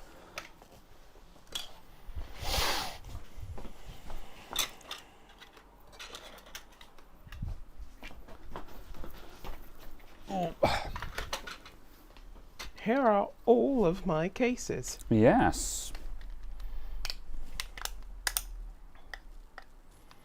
I think some of these cases might require a little bit of fettling, just like, I think I need to just run a knife around the inside edge slightly and just deburr it a little bit. Yeah. The tolerance is just, yeah. This is the first full run of this design of case I've done, and the tolerances aren't quite nailed in yet, so it's fighting me a lot. I probably should have done a bit more testing before I committed to printing a set of them. That's working. There we go. That's on. The iMac's finished. Oh, cool. I'll poke that in a sec. Yeah, there we go. Oh, I have some. That's got no rattle to it as well, which is good. Cool. So yeah, these cases have got fairly open ports on them, but that also means that that whatever cables you've got will actually fit in there, whereas the previous design case I was using, this one definitely had clearance issues with the ports, which was solvable. You just had to find the right cable. Whereas this one, more open ports, doesn't quite look as slick, but it does mean that you're not going to have issue with any cable that you use. So I decided that was a better compromise. Cool. Tell me why I get 144 on monitor, plugged in display, HDMI 60 Hz. Elaborate. Are you getting 144 Hz on your 60 Hz display, or are you getting 60 Hz on your 144 Hz display?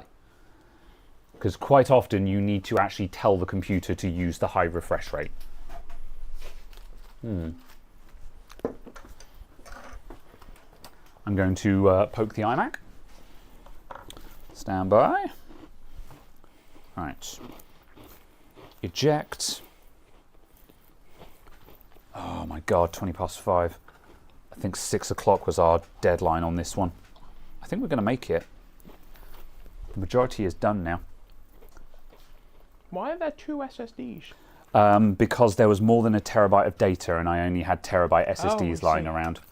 Oh, I thought you were combining data from their SSDs. I was just like, oh. Yeah. No, this was a bit of a dirty backup because the system was a bit all over the place. Now I know that it had bad memory and I'm kind of angry because if I'd known I assumed the hard drive was failing because it's an iMac and the hard drive always fails. But the chances are the hard drive was fine. It was just slow because it's a hard drive and the instability was memory issues. So, yeah, that's kind of frustrating is the amount of hassle this iMac has given me, and I could have bypassed all of it had I just realised that it was a crap memory module. All right, 225 gigs to go. 10 minutes. Beautiful. Keep an eye on that. Right, I'm going to put some battery connectors on these boards. Am I going to program them? Or am I just going to carry on building? Building, programming in one go. Yeah. Mainly because I don't think I've got the means to show people the flashing. Ironically. Because I would be flashing them on that computer. I guess we could grab a long HDMI cable and get capture just to show the process. Actually, yeah, we could do that. What time? What's the counter on at the moment? An hour? 1 20? hour and 27. 27. Oh, that's not bad. I thought we'd been going longer than that. Good. That needs a switch. You need a switch. Wah. How do you kill what has no life? You have many dead switch. Many dead switch? Do you not? There always seems to be a dead one on a shelf somewhere. Probably. I need to trim off legs. I'm taking your legs!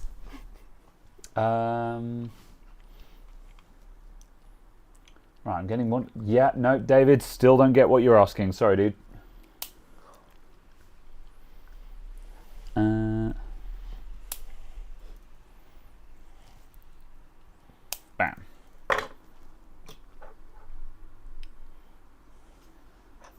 Right. Get a switch on here, and this one is done.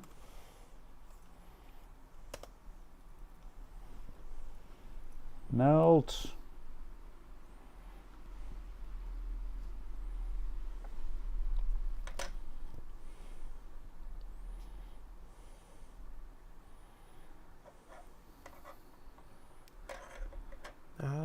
I see. I hope you're not melting your switches. Nope. I think the switches are pretty durable. They don't feel very nice switches, but I don't think they're terribly high quality. But I'm not putting in the effort to find anything more than that. They certainly do the job at the very least. There we go. Some people use smaller micro switches and then have a 3D printed slider on top of them, which looks nicer, but it's just more parts, is what I've thought. So that's just a lot of parts. Yeah. And I definitely wouldn't work for this particular case design, I don't think. It can look nice because, for example, this Hyperion case has the little surround that holds a micro switch, and then you can have a little slider there. So then you have a 3D printed slider. But again, I considered that and I was like, I see how that works and would look nice, but I think just putting a big boy switch on there that's just a big old clunking switch, that's good enough as far as I'm concerned. Huzzah! Right, that one is ready. More battery connectors. Would you like to spend £3,000 on a laptop with a 13th Gen i7 and an RTX 4060? No. Is that the latest Surface by any chance? The Surface Laptop Studio 2. Yeah. And it's like, oh boy, that is... Ow, I've got my finger right under where I'm horrifying. soldering there. That is horrifyingly expensive. Yeah. I don't know what the hell is going on with the top end ultra portable market right now. A while back, Linus Tech Tips did a review of a HP. I can't remember what it was called, but it was a HP with a folding screen on it, and you could slide it into various configurations and stuff like I that. see. Interesting laptop, you know, had some interesting use cases. It's $5,000 and has already been discontinued by the time that LTT had put out their video. And again, it was just like, it obviously had like one production run and then just got immediately killed off. And the comments section was just like, what was your plan, HP? Why does this thing exist? Yeah. You know, it was really odd. But like this, black, the case, Yeah. 12th Gen i7, 32 gigs of RAM, terabyte SSD, no dedicated GPU, £2,000. Yeah. It's like, what? Or Executives, I assume. or you can buy the 12th Gen i7 with 8 gigs of RAM and 256 gig SSD for $900. Balls. I've already got solder in the holes for these battery connectors, which is why I'm having to fumble them. I'm going to put this in the holder like a sensible person. If you want 16 gigs of RAM, it's going to cost you at least £1,400. It's like, I hate what it. are these prices? Yeah. It's Yeah. ridiculous. Laptop market is just bonkers these days. It doesn't make any sense to me. I really think, like, if I needed a high-end laptop, I think I would just buy a framework and be done with it. Because, like, frameworks aren't cheap, but I think their pricing structure makes sense. Oh, But also, I find it very difficult to justify just high-end laptops in general. Because, you know, like, personally, you know, I don't need a laptop with a dedicated GPU, and I'm not convinced... Like, and if you do want a dedicated GPU, I think you probably want a gaming laptop. So buy a gaming laptop, if you must, you know. But in this case, anything that is not a gaming laptop should not have a dedicated GPU and should have a price tag that reflects the fact that it doesn't have a dedicated GPU. I don't know what this is, but this laptop in the box for processor says Microsoft SQ3 5G. What the hell is that? Yeah. I don't know. The Microsoft SQ3 5G. I see. Oh no, and here it's called the Microsoft SQ3 Platinum. The hell is this? Have Microsoft rolled their own ARM processor or something? Microsoft. And by rolled their own, I mean they bought one from like Qualcomm and rebadged it or something. Microsoft SQ3. What the hell is it? Is it some horrifying Snapdragon thing? Guess what? No one knows. Mm-hmm.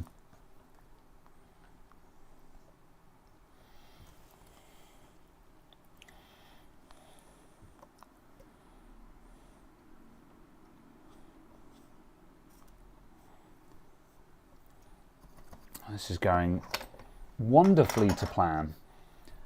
I'm sure I won't have problems with any of these, and they'll all they'll all flash first time. Oh dear. The Microsoft SQ3 Yes. is slower than an i7 10750H. Okay. So this is a processor being sold today that's slower than the 3-generation old Intel one. Yeah. But then also, I'm assuming that it's ARM, so it's kind of not really a direct comparison. Sure. Like trying to give it the benefit of the doubt here and figure out what its purpose in life is, you know. Sure, but then you look at the single-threading performance, it's slower than the 9th-gen Intel CPUs in single-threaded. So in other words, it will feel like absolute garbage to use. Yeah.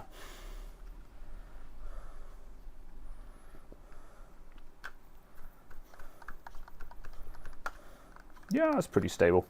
All right. I see. Okay, right. I am going to call the customer for... Oh, no, I've still got to bloody attach the screen for that iMac. Oh, okay. How long's left on that transfer? I don't know why you'd 2 want minutes. this, because the device costs £1,600. Yeah. I can't fathom someone who would spend £1,600 on a portable laptop right now, quite frankly. But on what is functionally an iPad that you could buy for £600 Yeah. and just have an iPad. And once again, it's Apple's fault because Apple popularized this, you know, with the iPad Pro and the iPad Air, with skyrocketing price tags on them and like keyboard holder kits that cost another like $400, and people saying, oh, it's a laptop now. And I'm like, sure, but... And like, you know, they're laser quick and stuff, but just, I don't know, man. I just can't fathom a world where your portable productivity device costs the same as a top-end gaming PC with all the bells and whistles, you know. Wheel rollers for $500. Yeah, I don't know. Oh my god, you have to pay for the pencil separately? And the Pencil 2 is like $200, I think. I would like my keyboard to be black. Let's see. I'm going to go all in and assemble these.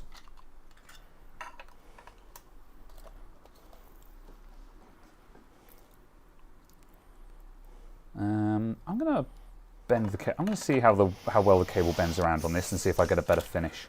13-inch iPad Pro Wi-Fi and cellular, 2 terabyte with nano texture glass, space black with keyboard, £3,246. God, just why would you spend $3,000 on an iPad?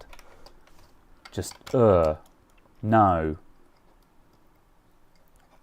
That's a better fit. I'm going to invert the battery on that one again. It is also We got a little bit of extra wire there, but I think this ends up going together nicer. Yeah, and as Si says, the same people who won't spend £200 on an entire laptop, but then say, "Oh, my £1,500 iPad is faster." Yeah. It's like, well, yes, because you spent £1,500 on the iPad. Yeah.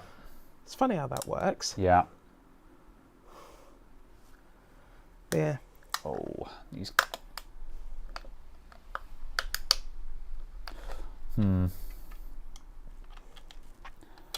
Where is 13-inch a blade? Black, 256 gigs of storage. Knife.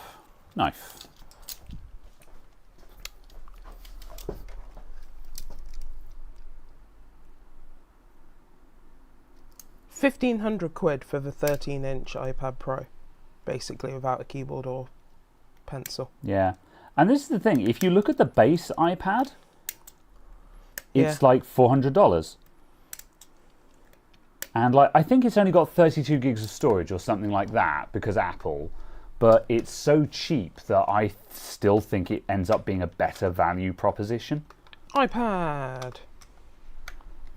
What have we got? iPad Pro, iPad Air, iPad. Yeah, just basic iPad. The cheapest iPad money can buy. At the end of the day, it's still an iPad. It's still iPad from £349. Yeah. Yeah. I still think you're going to get a good experience with that because it's still an iPad. I want it to be pink, and I do not want the 64 gig version because that's the one that's 350. So the only other option is the 256 gig one for £500. Well, did you say 64 gig was the base? Yeah. Yeah, see, what's wrong with 64 gigs? Well, because I'm spending £350 on it. If that makes sense, and it's a case of it's like, okay, so to go to 128 gig should cost £10. It should. However, it doesn't. It's Apple. We know this, No. So I'm saying, okay, so 50 quid. 400 quid for 128 gig version seems entirely reasonable to me. But Fair no, enough, I have to go up to £500 to get 256 gigs. Yes, yeah. I was like, okay. Yeah. So this is why when people come in, they go, I want to buy a new tablet. What should I get? I say, just buy the base level iPad. Yeah. It's only 64 gigs. It should be more than that, but it's still going to be a great user experience. Huh. You can get a It's got a little bit of rattle pencil for it as well. That needs some double-sided tape under the battery. All right. That's cool. There's a pencil for the standard iPad. Yeah, which makes it 430 quid. That's not terrible. I'm going to switch to this for a sec. All right, I need to sort out this iMac super quick. So I'm still here and stuff, but I'm just going to pull over an iMac and just suddenly do some work on it because this needs to get done. Yeah, that's not terrible.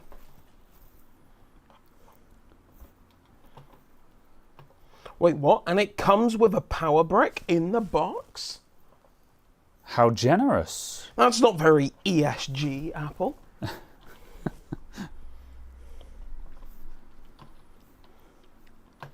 The power brick for my iPad has a lower wattage than the power brick that comes with my phone.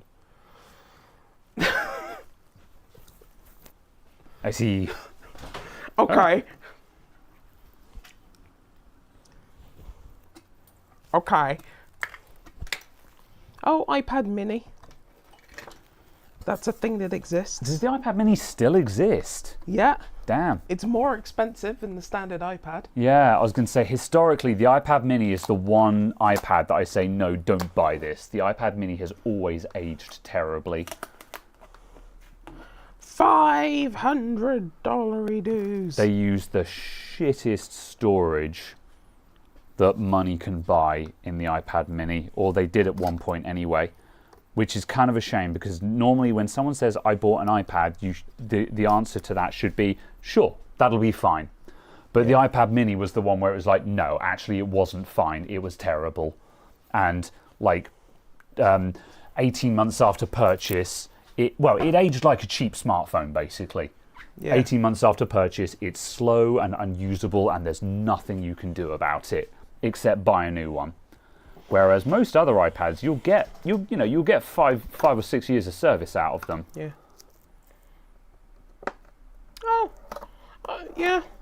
At least the current one seems to have a half decent screen on it and an A15. Oh, it's a 6-core CPU in the same way that Intel's CPUs are 6 cores. It's got 2 cores that give you performance and 4 cores that don't.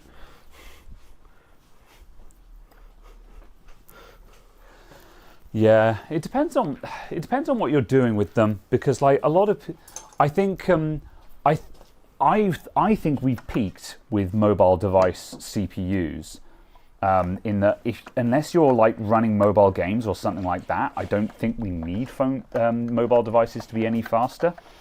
We need them to have good storage that has high endurance on them. Yeah. Because like the storage is always the killer, I think. We'll always need faster IPUs and ASPs.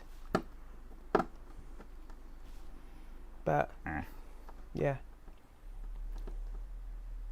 Other than that, yeah, kind of to a degree. Hmm.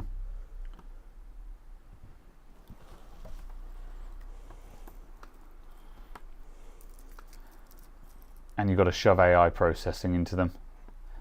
Yeah. I mean, phones have had AI processing for like 8 years. Yeah.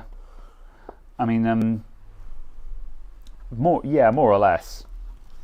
You know, NPU acceleration has been a thing on mobile processors for ages. Yeah, and if anything, having onboard AI processing is a good thing because You know, like there is going to be a certain amount of AI stuff that comes out of this AI craze that ends up being useful.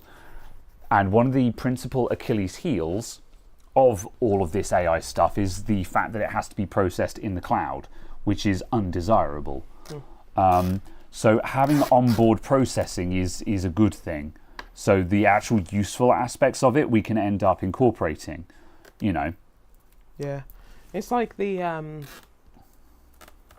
AI processing in the Tensor 1 and Tensor 2 G1 and G2 for the Pixel 7 and 8. Yeah, that's why. Did give a huge increase in the voice typing accuracy increase. Yeah. In like noisy environments. Yeah. And like that's useful. Yes. That's useful AI stuff. Yeah, that's actually a useful use case for it. Yeah. The idea of AI assistance, I think, is a fad and is going to die off. Yeah. Because, you know, people are just like, oh, yeah, but you can ask questions. I'm like, we do that with Google already before LLMs came along. Yeah. LLMs are just poisoning the well, as far as I'm concerned at the moment.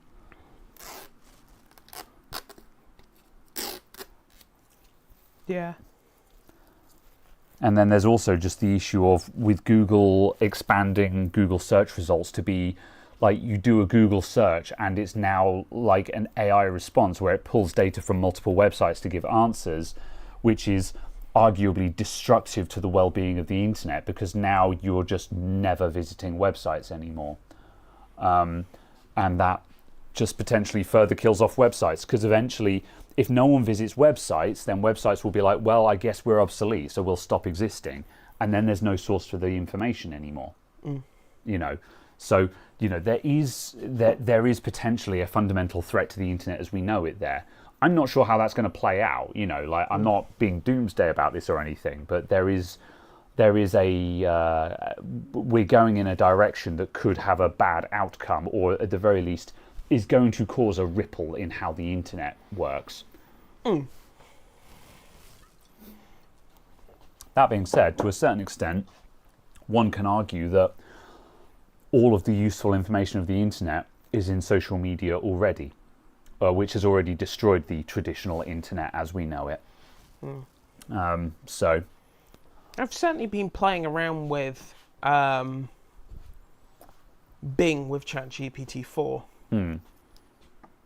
for some stuff, just because it finds random websites for information that it doesn't surface in a standard search, and because it gives references for its answers, even if its answer is wrong, because it's giving a source, you can drill deeper. You can go into the source and get an answer. I very much like I was going to say, I seem to remember that was the big thing that made Bing's assistant very good, is that it cited its sources. Because obviously one of the other principal issues is, you know, because of hallucination, it becomes very questionable how much you can even trust anything that an AI says. Whereas if it's citing its sources, then you can verify its answers and be like, oh, it's found the information here. And yes, I can go there and confirm that it has interpreted the information in a way that makes sense, you know? Yeah, exactly. So yeah. It's like, so I've liked it for that, because it's surfaced a few websites that I didn't find through doing, you know, searches on Google or Bing for sources of information. Yeah. Or I couldn't find the explicit page on the website that gave the information I needed, and just like the Bing AI search instantly found the correct page to get the information. It found the wrong information from the page, but it found the right page. Yeah. So I clicked through to the source, looked at the source, and just like, oh, this is the sodding page I was looking for. Yeah. There we go. Thank you for finding the page. You've got the wrong information from it, but you found me the page I was looking for. You have functioned as a good search engine. Yeah, Joho has basically just said every time they've asked AI about a field they know about, it's given a wrong answer. And that is definitely a concern. But if it's able to at least paraphrase and guide you to a page which has the answer on it, that's still an improvement. But I guess perhaps it should go in the direction of like not trying to give you the answer, but just simply saying, I found information that I think is relevant here. And I think this is the issue. We need to just drop the whole assistant part of it and just have a search engine. You know, like AI accelerates your search engine, but call it what it is, a search engine, not an AI that knows all. Because, the biggest fundamental issue is still the fact that all of these AIs don't actually understand anything. They're pattern matching. They don't know what anything is. Even when they're explaining something, they don't understand what they're talking about. They're just saying what they think you want to hear based on pattern results. Well, they are generating sentences based off of probability. Yeah. And yeah, that's always the core issue, and that's always going to be a fundamental ball and chain around how the system works. Yeah.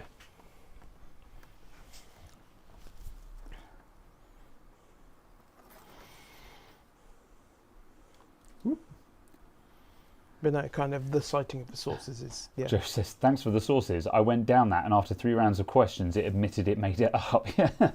My sources, I made it the fuck up. Oh dear. Yeah.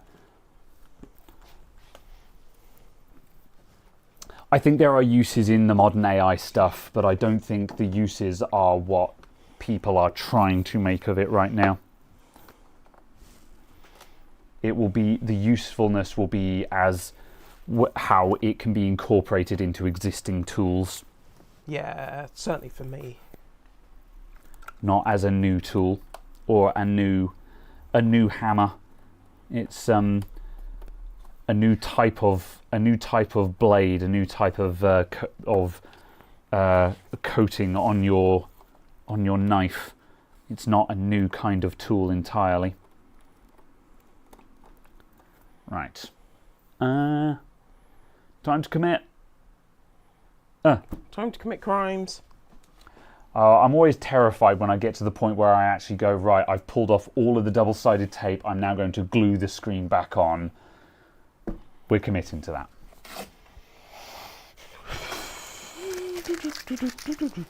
Right. I'm going to start this up, and on the assumption that it starts up, I need to call the customer and say, you've got 10 minutes to come and get it, because I believe you're heading to London.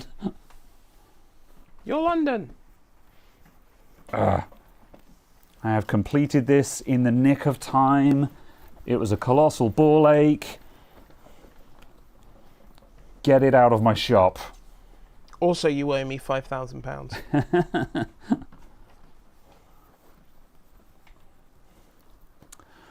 All right, that'll do. It's not getting a full makeover because I don't have time. Write JavaScript code to check if a submitted value for phone number field is in a common format. I see. What? Right. I'm just going to take off my mic. I need to call a customer. Sorry, folks. Still working. Stuff to do. Sure, here is a simple JavaScript function that uses a regular expression to check if a phone number is in the common format.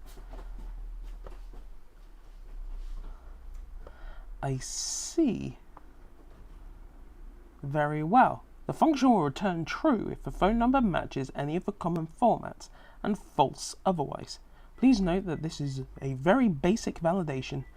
It might not cover all possible number formats worldwide.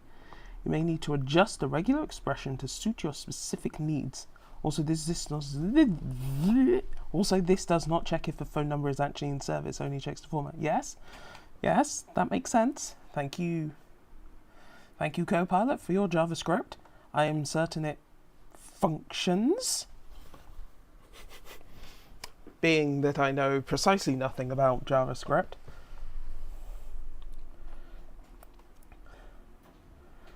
Isn't all shot? How's the queue looking? There are jobs. There are several. I will elaborate no further. Hello, this is Graham. No, we're counting down to the Y. However, the iMac is ready to collect. There are many. The answer is many. Too many.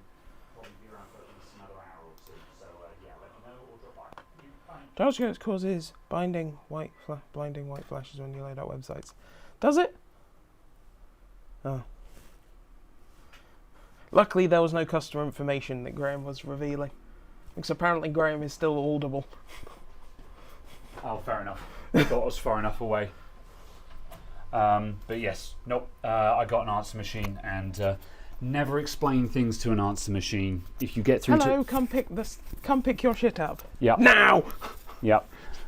Because I've always found through experience that if you try and start explaining things to the answer machine, you'll just start waffling, and you just leave a really long message where ultimately all you need to say is either A, it's ready to collect, or B, I need more information, please call me. Yes. You know, so yes. Okay, right. It's ready for collection. It now costs $1 million. Yeah, I've got a feeling that he's not going to get here in time, and he's just going to leave without it. But that's his problem. I've got it. It is done. I have called him. So yeah. Yeah. Good. All right. Or C, I'm just leaving you this message to say, up yours. I just called to say up yours. Right. I mean, that's the other, absolutely legitimate and definitely serious use of AI, is taking samples of, artists and then make them AI cover other songs. Perhaps. Right, I'm now going to open this back up, and I'm going to put just a little bit Beach Boys covering Fat Bottom Girls. I'm trying to hear Beach Boys in my head now. However, yes, these would be funny things. Right. I'm putting just a tiny little bit of double-sided tape on the back of the cell just to glue it down so it doesn't rattle in the case.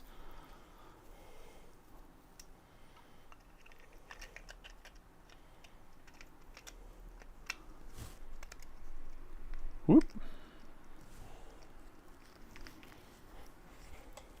Now I've got to put this lid back on.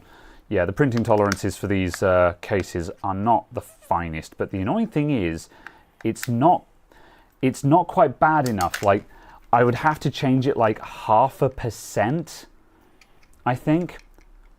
So, yeah, I'm not quite sure what to do about that, because I think if I make the lid, like, if I print the lid at 99%, it'll be too small, I think.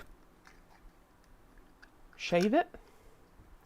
Yeah, maybe if I just... Where's that knife gone there? Yeah, maybe if I just... That's not a knife.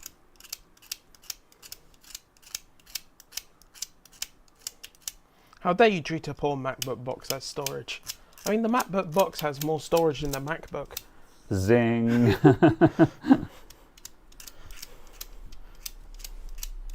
I mean, unless you're Muerto and then you upgrade the MacBook storage. It's true. And He's quite bonkers. You download the firmware of the chip from a random website in China, and you flash it to another chip. And then you pray towards Jupiter, and then magically your MacBook is now a terabyte MacBook. Unfortunately, before it was a 2 terabyte MacBook.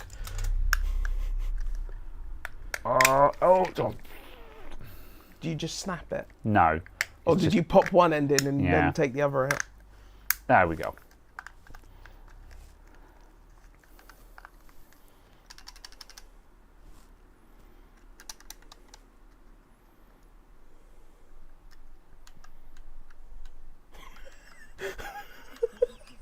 I'm trying to figure out what's rattling. Your degree of confusion.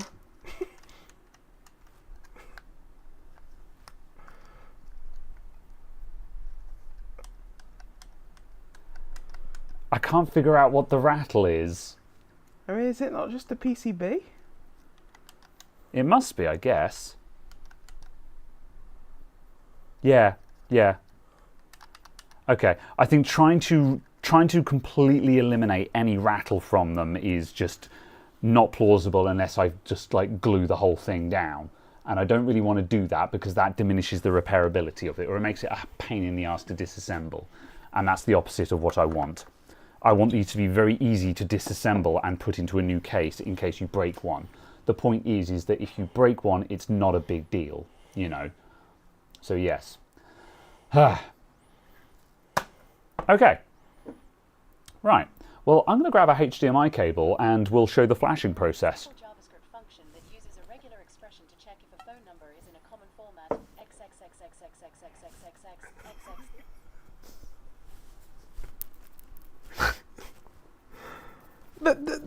The text to voice is very natural, though. It's not bad. Yeah. That sounded, it sounded very BBC British. Would you like JavaScript? Because boy, do I have some Javas for you. Well, for the amount of X involved in that, it sounds like something I would want. Can I interest you in some? Yes. X.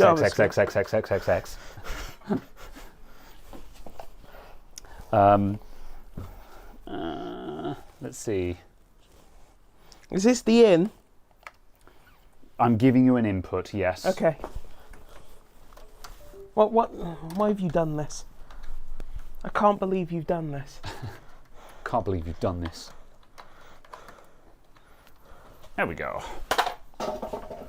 Oh yeah, I could output to there now, can't I? Oh, I Yeah. see. Okay. I hadn't I thought. wasn't Yeah. sure what you were planning No, on doing. I hadn't thought this through. But I it hadn't- looked like your plan was Yeah, forming before your very eyes. Yeah, pretty much. And I was just like, I guess we'll just watch the preview on the screen. But then I'm like, oh, actually, we can just output to this Dell monitor here. We can And just then use the monitor for Yes. monitoring. The monitor for monitoring. The monitor's monitor. The monitoring device, yes. Yeah. You can use expanding foam band. Yeah. Squirt expanding foam into it. We fine. She'll be right. I see. Right. That's how you get rid of speed cameras. Yeah. Okay, right. Get me capture.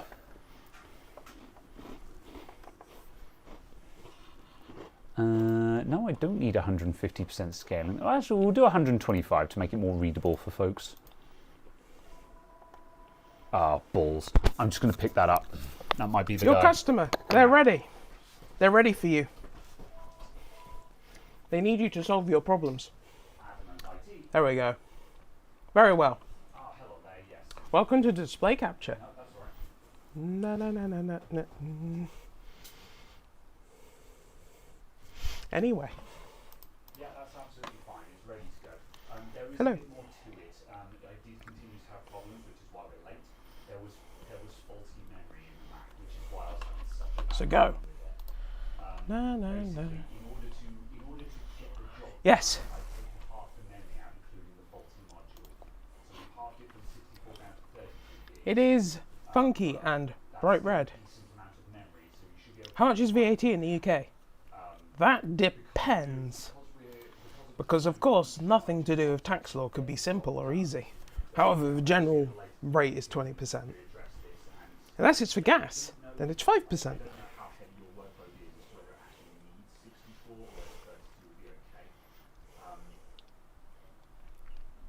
But yes, Maybe. it's not simple. Try it out and just see how you get on. And if you notice a noticeable drop in performance, then we'll get some more memory and replace the faulty modules. However, because of the time crunch, I would reckon we've got it working. Unless it's for us. What? Yeah. It's 20% on those unless you're small, and then it's 5. What? Si, please. You're missing out like half of the words from your sentences.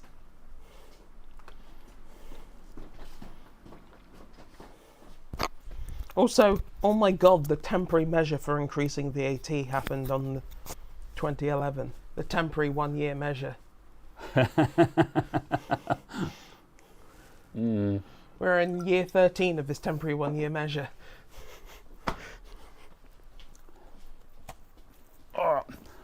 I assume there's, I'm just going to move this iMac up the front. I assume there's like legal reasons, like they'd have to make a new law to make it permanent or something. but they don't need to make a new law in order to maintain a temporary measure or something like that. Presumably. Also, though, it's probably also just because complex stuff. It's kind of like how, like with business rates, which is effective, which is a business tax for those of you in the US. Small businesses currently have a 100% rates relief, which in other words means we don't have to pay rates. And this this originally again was just a special thing, just to give small businesses a break, but. Oh, the rates relief, yeah. Yeah, but the rates relief has been in place for so long now that they basically can't get rid of it because they'll bankrupt most of the high street as soon as they do it.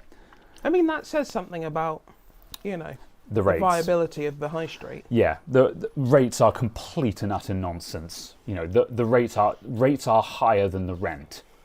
So it's kind of a case of like where, if they got rid of it, the entire independent high street would just die overnight, basically. So it's a case of every year they're like, yes, and we are renewing the small business rates relief. And it's like, good, it's not like you can get rid of that. So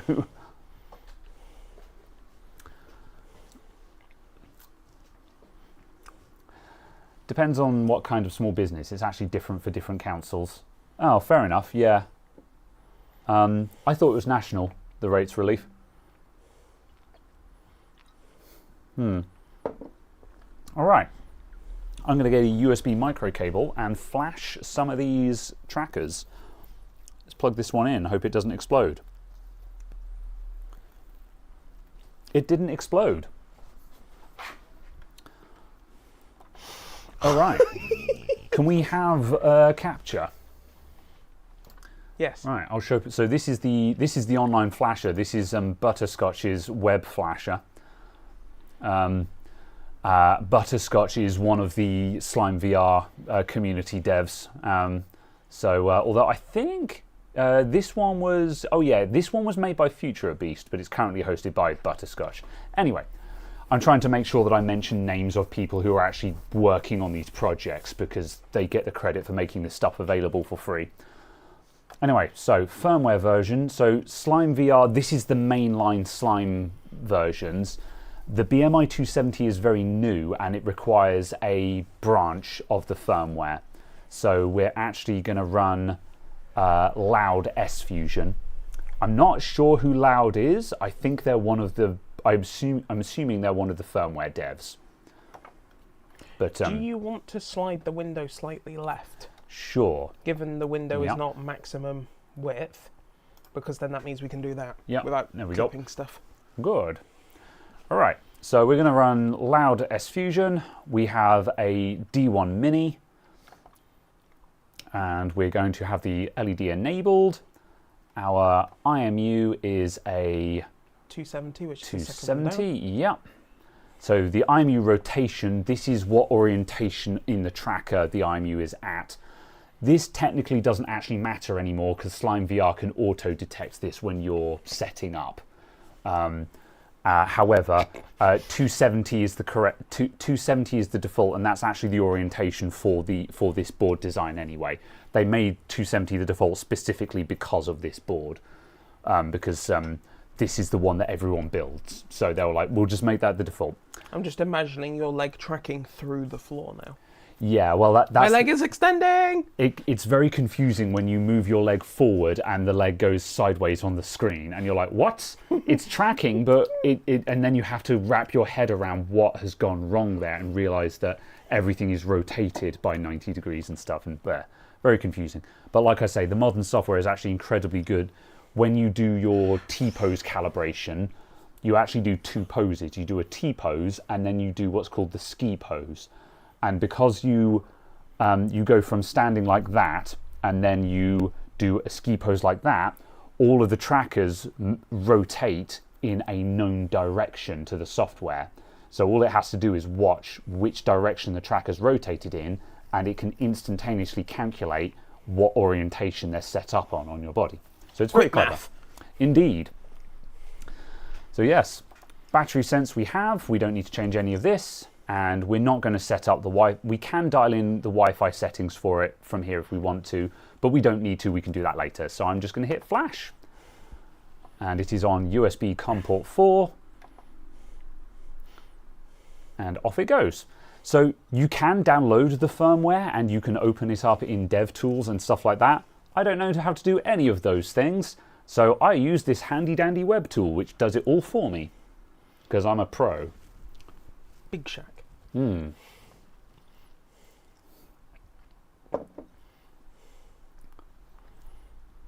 Right, and then once that's done, I'll open up the SlimeVR server and we'll just check that it's actually working. Oh no. Oh, that's getting in the weeds, isn't it? Right, and I will connect this to Wi-Fi.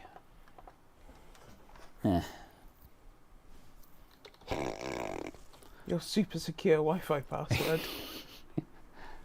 It's password 123. Wakey wakey. Wake up.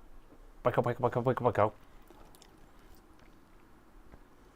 The SlimeVR server is built in Java, for better or for worse. Mostly for worse. Yeah.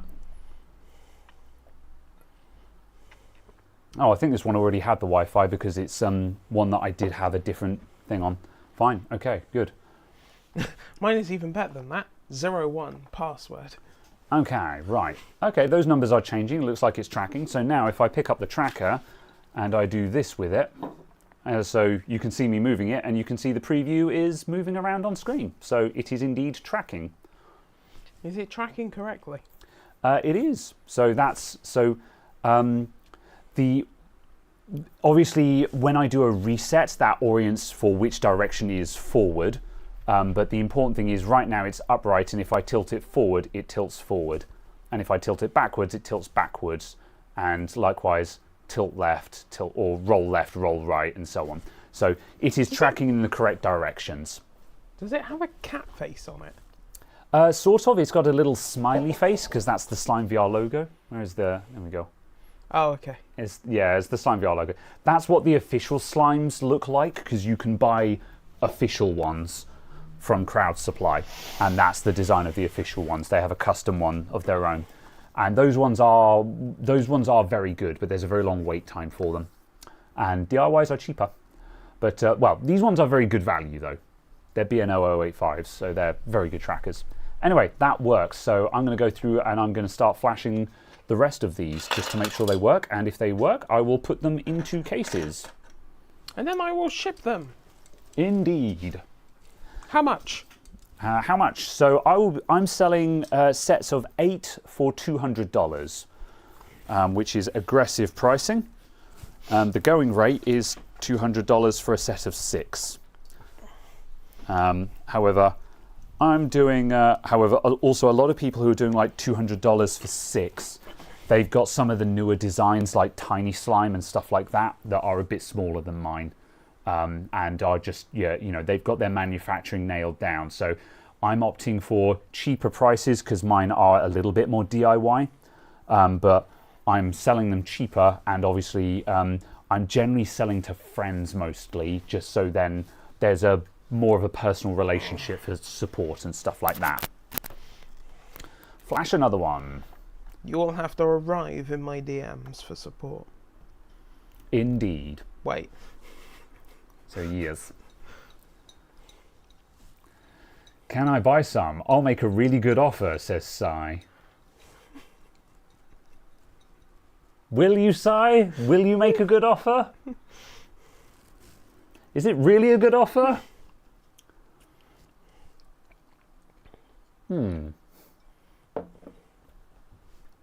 Right. I think all of these have been connected to the Wi-Fi before with the old BNOs on them. So the firmware still needs reflashing because I now need to tell them you now have BMI 270s attached. However, if we go to home, oh no, Sod's Law says this one isn't working, so fine. Setup wizard. Looking for USB trackers, sending Wi-Fi credentials. in comparison to the brand trackers that go for 150 for one tracker. Yeah, for Vives, yeah. Vives are very expensive. Like I was in VR chat last night and someone's just like, why don't you just buy Vives, you know? Because I complained because I've been having issues with some of my DIY ones. As I mentioned, I've been having issues with some of my BNOs.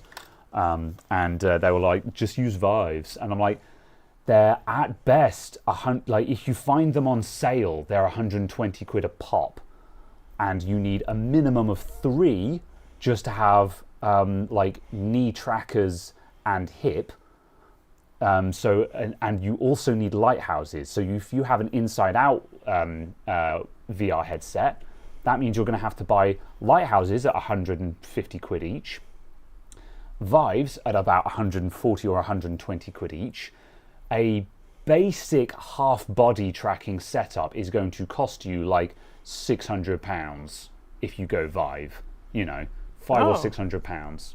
Have they got a different type of tracker as well? I think they've got a new one. I think those are the self-tracking trackers that have just been released. However, they're eye-wateringly expensive. £600 for 3. Yeah, exactly.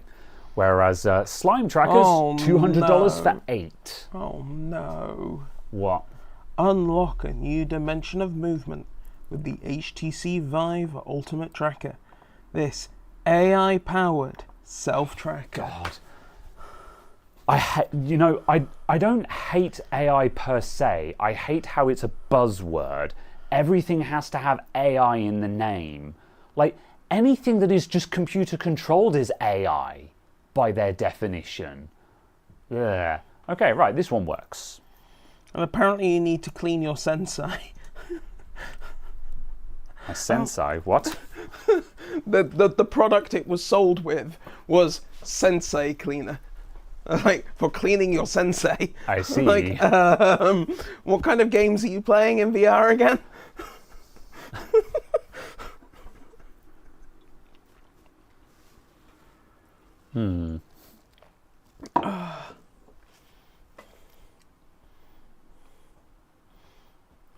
So I'll offer you a tenner in some of his homemade Werther's originals. I don't like Werther's originals. I don't like the concept of homemade. Homemade Werther's originals? Oh, I miss that, yeah. Oh no. Would you like a facial tracker? Anything that has an algorithm, we'll call it AI and pretend. Basically that, yeah, it's very annoying. Yeah, facial trackers are all the rage in VR chat at the moment, but how does it track your face? You have to mount it under your VR headset, and it essentially just watches for mouth movements, presumably with some kind of scanning.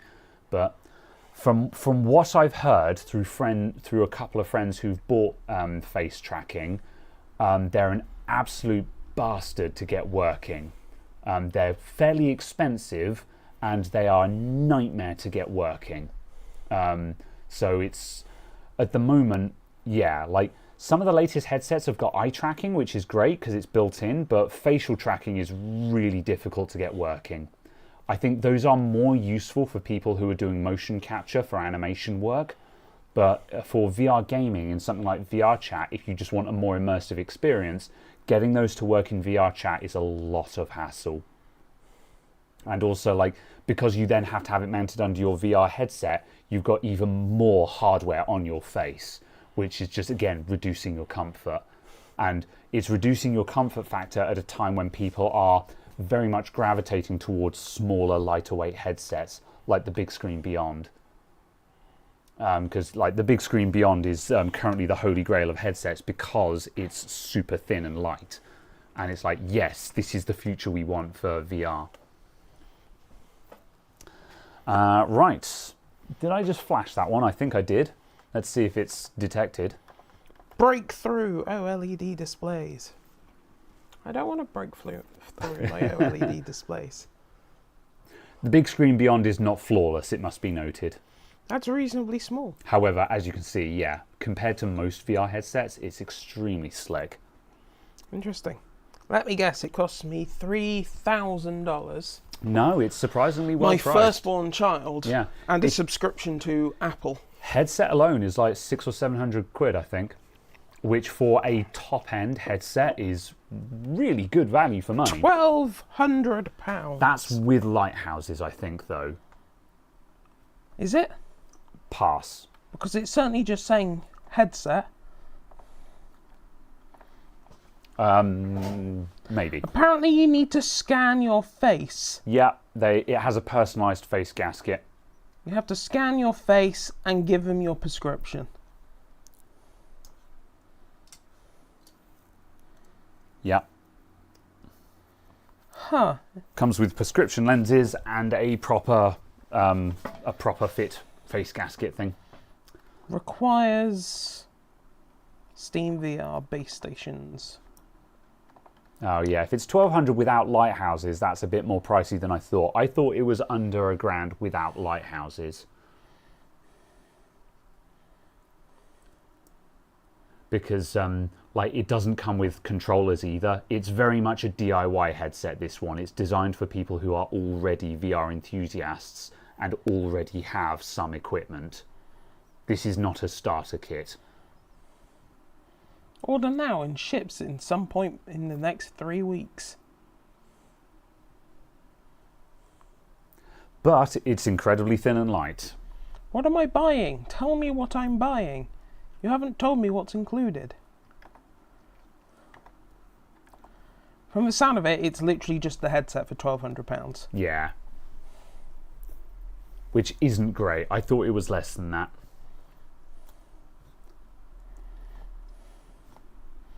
That is a shame. My friend recently bought one, but he had to send it back. But I can't remember what the problem with it was. I think he had dead pixels or something like that. So I think they possibly have quality control issues. Storage can. Okay. Nice. That's another one done. Oh, don't tell me I have to buy the link box and the cable separately. That's kind of gross. Spend £1,200 to get just a headset that won't even work because there isn't a link box.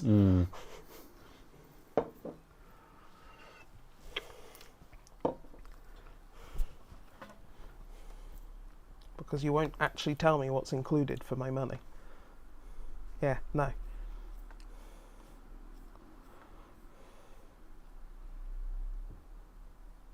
Oh no, there we go. Hold on. Yeah, what's in the box? The headset, the face cushion, a strap, a USB cable, the link box, and a cloth. Okay, yeah. So it needs lighthouses and controllers. Yeah. Which again, considering it costs over £1,000, is not great that it doesn't come. I thought it was I thought that price included a pair of lighthouses. I didn't think it came with controllers, but I thought it came with lighthouses when it was over £1,000. And I thought it was less than. Maybe there was a Kickstarter or an early bird or something like that I'd seen. Yeah, I might just be hallucinating.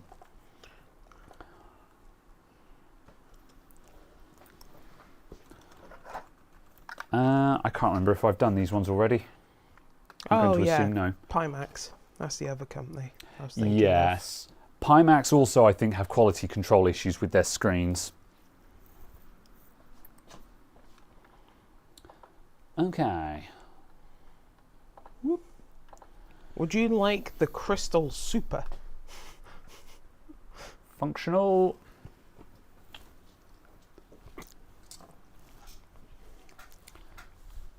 I'm loving this. They're all working first time. No issues. Very happy so far.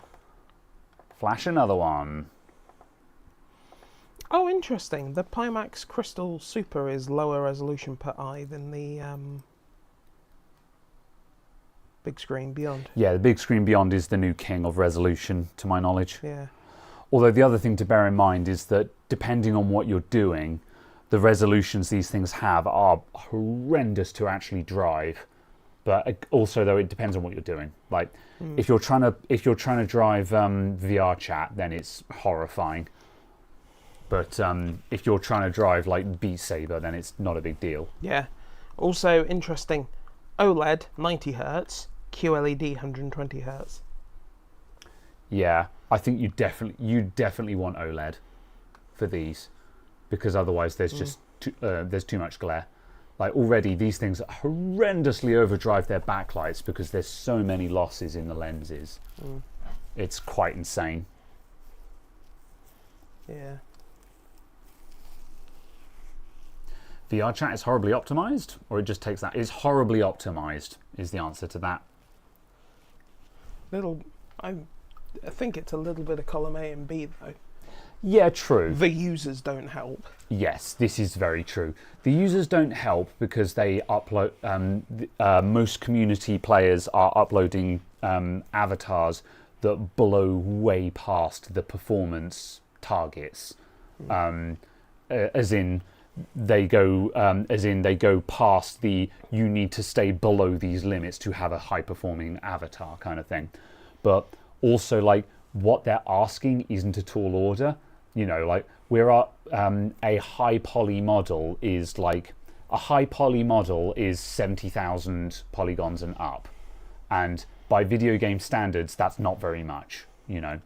But there's also a lot of discourse surrounding what the actual problem is with VR chat, because lots of people be like, you know, lots of people who run around with very poor rated avatars go, oh, the poly count isn't the problem. So, you know, me being very poor because I have a high poly count, that's not the issue. I don't actually know how much truth there is to that.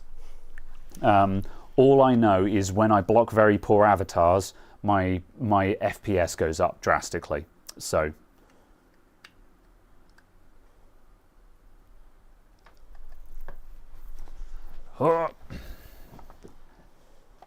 Le Flash. A lot of it is down to the fact of just the game code called Udon. You know, the API, the library stuff in VR chat is pretty terribly optimized. But in order to, they can't replace it because you'd have to, all of the community content would immediately break. So, yeah, they've kind of painted themselves into a corner. It could be worse though. It could be Resonite, which is a VR chat competitor, and man, Resonite is that's pretty painful to run. Interesting.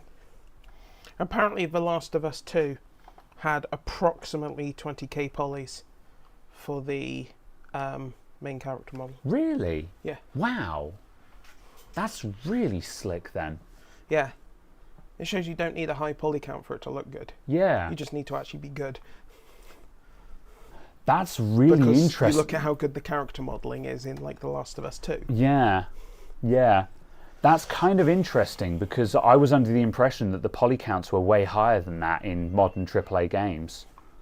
But I was that was based on ignorance. I think it depends on whether you're good at making stuff look good. Yeah. Or whether you need high poly counts to make it look good. Yeah. Also, though, with VR chat, the issue is VRAM limitations and stuff like that. People often tend to use really high res textures and stuff like that. VRAM is your enemy in VR chat. Especially if you're an NVIDIA user. Hello.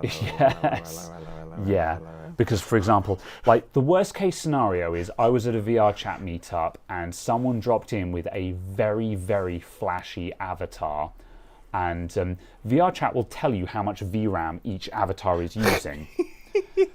So I'm at a VR chat meet with like 30, there's like 30, maybe 35 people in this instance. And one person showed up and their avatar was using 700 megs of VRAM on it. So just, and like, at the time I had my 3080 Ti, which was a 12 gig card. Yeah. So immediately I'm just like, immediately you're using like a significant percentage of my VRAM, just you. And there's 30 more people here who are all using a couple of hundred each. So it's very easy to see how suddenly your VRAM just disappears, loading in all of these independent assets. Because obviously people, the game can't share assets because every avatar has a unique set of assets and texture files. So it's not throwing more GPU horsepower at VR chat doesn't solve the problem. It helps, but it doesn't fix it. It's VRAM that is the enemy. So yeah. But yes. Finally, a setup. use for my 24 gigabytes. Legitimately, 90 class cards are king in VR chat because they have, and this is also one of the funny reasons why cards like the, is it the 3060 that has a 16 gig version? 12 gig version, yeah. But it's one of the funny things why cards like the 3060 and the 3060 Ti.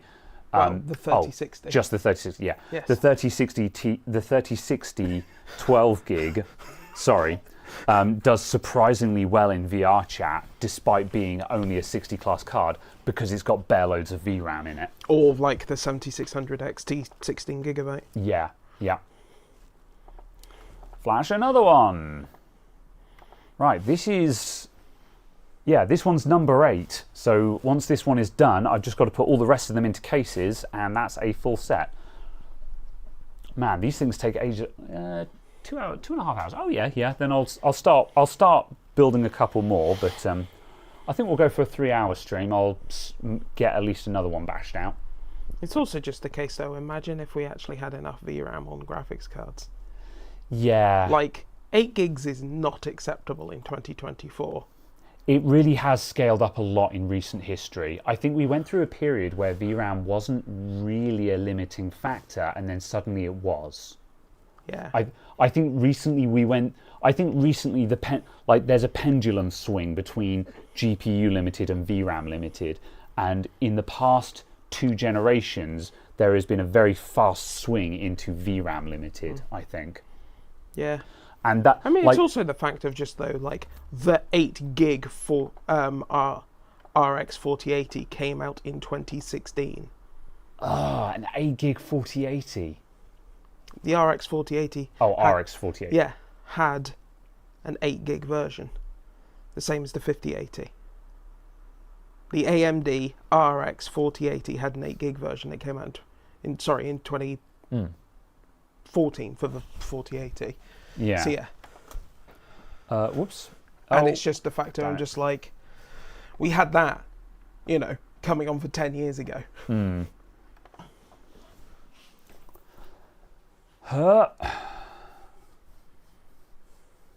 Good.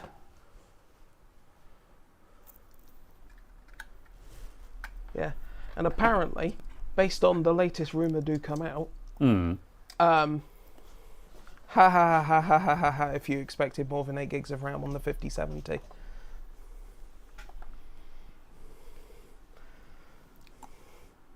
The RTX 5070 is apparently going to have 8 gigs of RAM. No, yeah. And is apparently going to cost $750. That's terrible, man. Yeah. Yeah. I think this is also this is probably one of the main reasons why the 40 series, except for the top end, was a bit of a damp flannel. Is, that the GPUs are probably faster, and like they've got all of the DLSS and stuff like that, but that's not what we need. We need more VRAM. Yeah.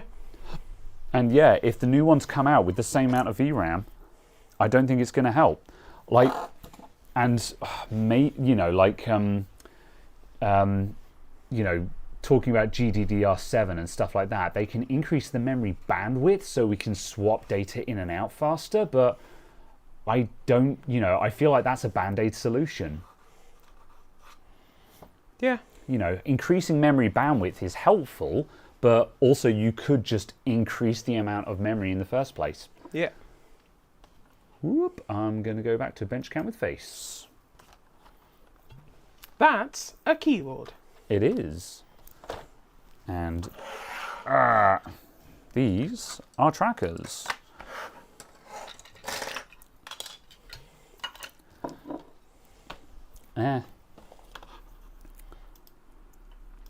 Right. A little bit of double-sided tape. You could probably pull out most of the way for this. Huh. Yeah, that'll do. Whoop. Oh no, too much crotch. Less crotch.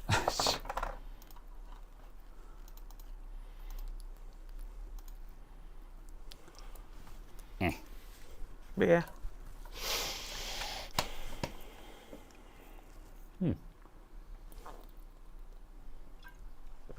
This was really good. That's really good. Tesco 3 for $6. Yeah. I'll keep an eye out for that.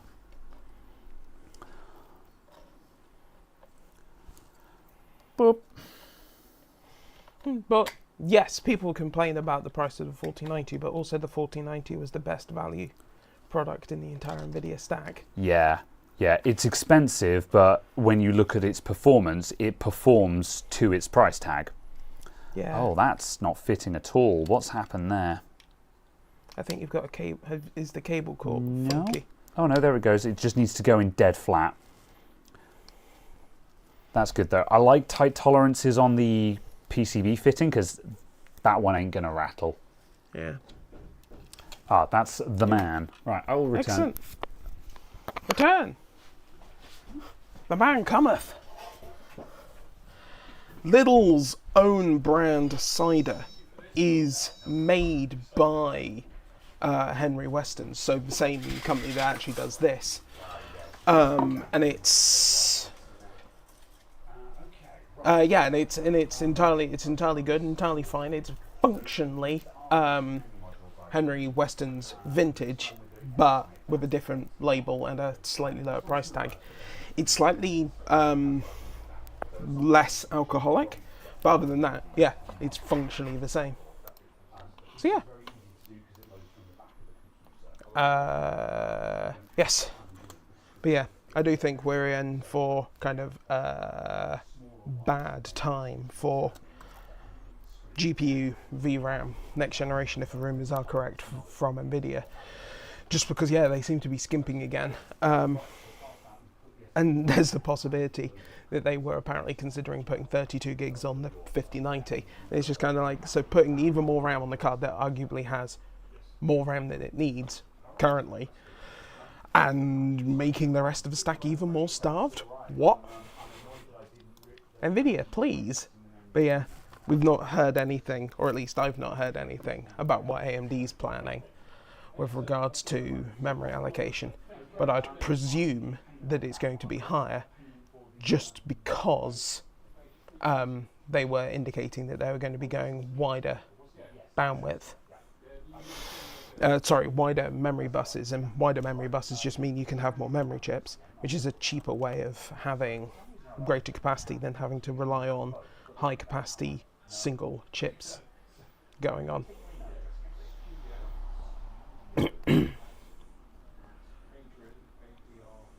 Yes.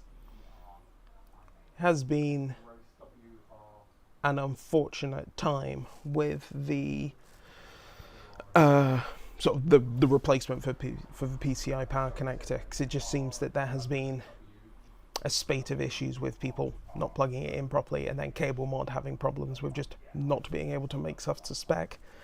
So yeah, it certainly sullied the opinion of that.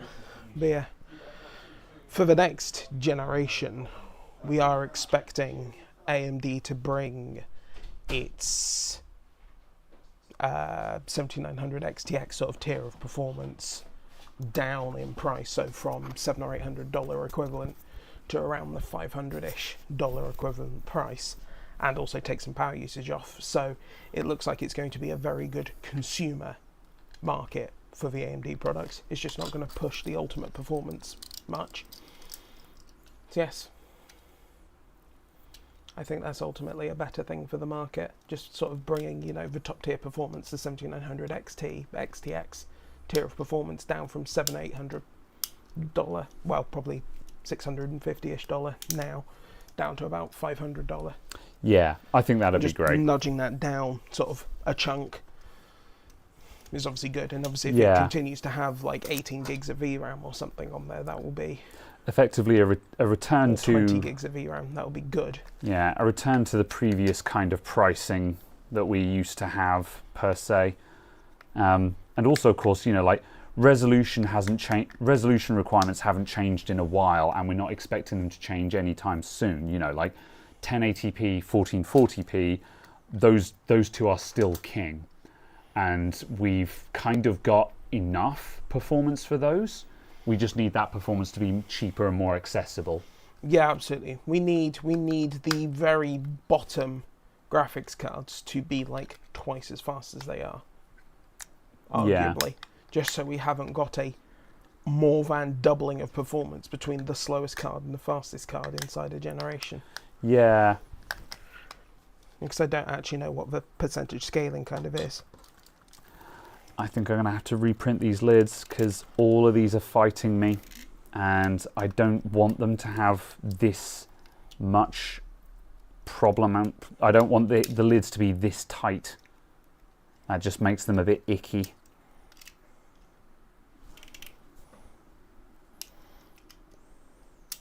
I'm going to grab one of the... I've got one of these cases that I printed off in blue for the next set. I'm just going to see how well those are fitted together because they have a different filament. Yeah, because the performance scaling from... Oh yeah, the performance scaling from the base 4060 to the 4090 is 307%. Yeah. So the 4060 could be twice as fast, and there would still be 100% scaler between the 4060 and the 4090. Yeah. Although also, like, the price scaling is tracking that, I would assume, isn't it? Well, no, actually no, because it's, yeah, not by 3 times, by double, sure, but yeah. But it's just a case of if the 4060 were to be, the 5060 were to be twice as strong as the 5060, and the 5090 to only be 2 or 3% faster. Yeah. That would actually be way better, just because it would mean the minimum performance tier has gone up so much. But yeah, that's kind of a difficult position we're in at the moment. Although you look at it the other way round, a 4060 is the same speed as a 2080. Yeah. Things have gotten better. Yeah.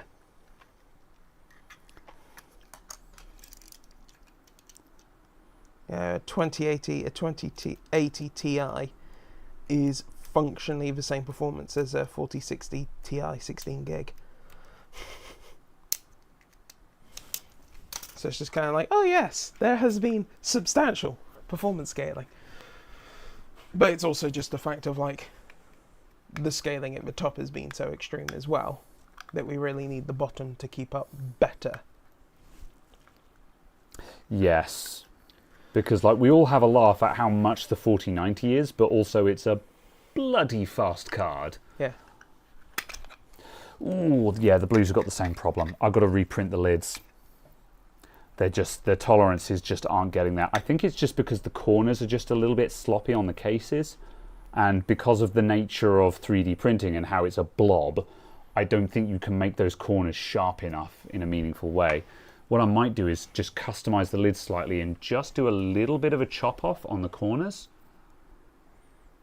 Oh, I see, yeah, 'cause they're rounded. Yeah. So it means I've got to reprint all the lids for these red ones, but that's not the end of the world. The lids don't take long. It's the main case that takes the most amount of time, and filament, obviously.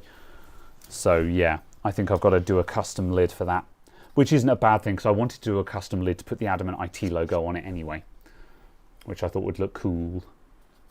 I'm thinking of putting the logo on without the A in the middle, basically. I think that's sort of a stealth look. Up to you. I don't know. I've no idea as to what degree of association you want Yeah. between your activities True. and inferred traceability. Yeah. Yeah, I'll have to try some. Sandpaper? Yeah, I could. But Just for these current ones? for these current ones, yes. Yeah. Yeah, I'll grab some sandpaper and we'll just sand the edges of the lids down a little bit, because that will solve the problem. And because the lids fit inside the case, you won't see it. Right, there is some... It's in the water cooling box. Oh, that's where... Yeah, I was going to say, I know we've had it around recently. Yes. New Graham Guy IT. Hello? TI Tan. Nah. He's speaking in tongues, folks. We've got to put him down. Adamant IT, but backwards. I see. Right. Tie.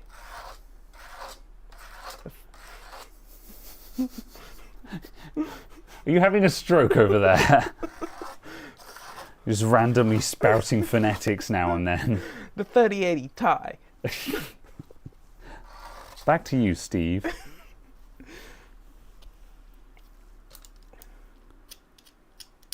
Yes. What? Firmware. Okay, sorry.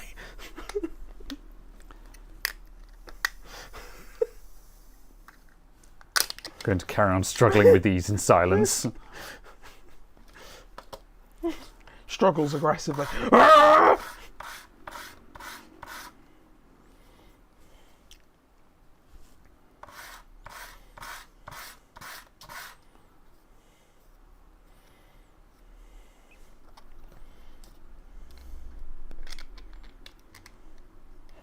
Wait, what?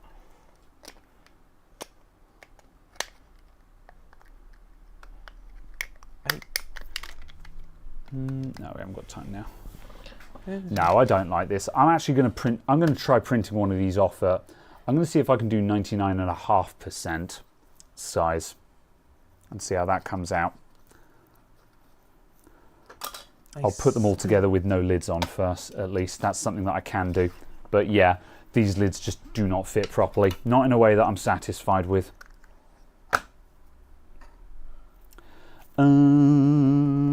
Where's the Tessa tape gone? What, that tape? That tape. Thanks. Whoop. Which part of your Discord can I send a pic of my knackered PSU and tell you what part it is that's burned out? I mean, you'd put that into one of the. You would start a thread in the repair section, but the general consensus with power supply repair is no. Because you need to be an expert at power supplies to be able to diagnose and repair them. Lots of folks say, "Oh, it's probably capacitors." It's not the capacitors. It almost certainly isn't the capacitors. So yeah, the simple answer is genuinely just buy a new power supply, which I know isn't what you want to hear, but honestly, I think that's actually that's your best bet. I just got a notification from Pinkle that we're live. Ah, excellent.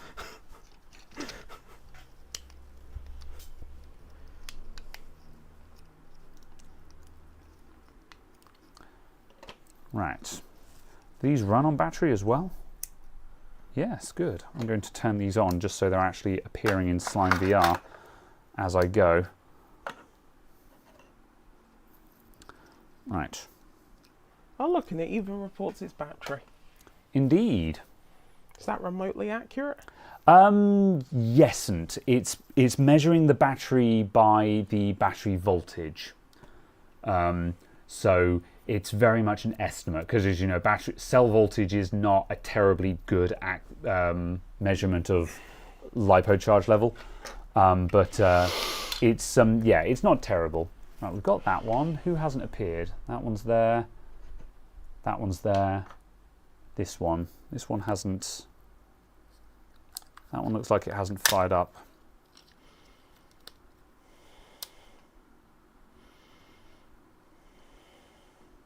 Ah, this one's not running on battery.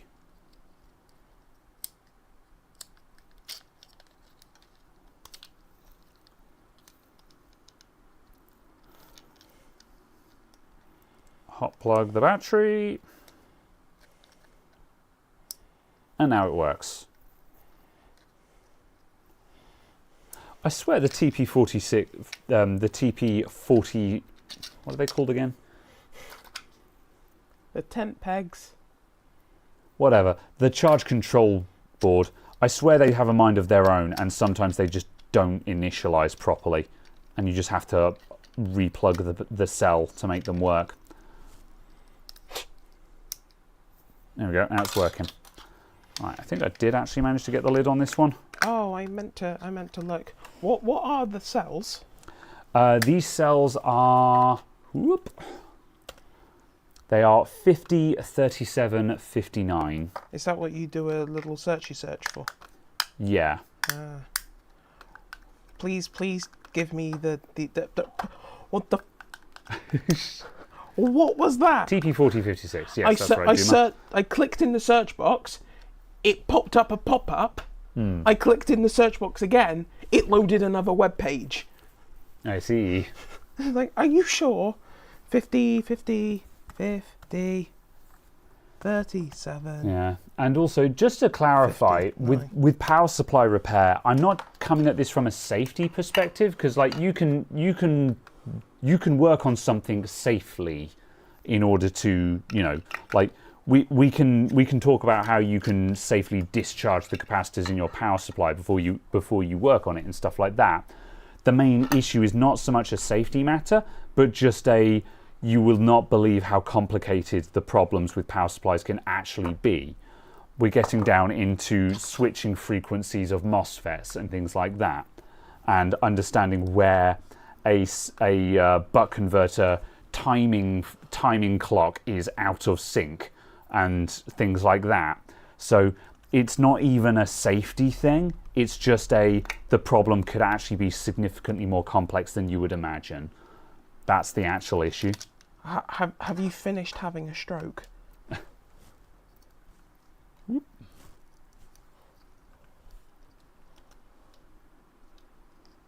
No, apparently it doesn't exist. What, this battery? Yep. I beg to differ. Banggood says no. Oh, Banggood. Oh, yeah. I did look for them on Banggood, and yeah, Banggood doesn't seem to be a great source of LiPo. I can get you some 18650s. I don't know how much I trust batteries off of InSearch China Direct website to actually be, you know, any of the stuff they say they are. Yeah, I mean, stuff like this, where it's a flat cell that has been manufactured and had the capacity printed on it, I fully trust these. But also, like, I was looking for 14500 cells the other night again, and on AliExpress, so 14500, that's the size of a AA battery. And there were numerous sellers on AliExpress that were assuring me that they could sell me a 3.3 amp hour 14500 cell, and I'm like, no. What, AA Yeah. size? Yeah. And it's like 3 amp hour is big for an 18650. Yeah. Yeah, for 14500, you're lucky Yeah. if you're like 1 amp hour would be the max I would expect to see from a AA size. Not Samsung. I don't mean Samsung. Sanyo? Who is it?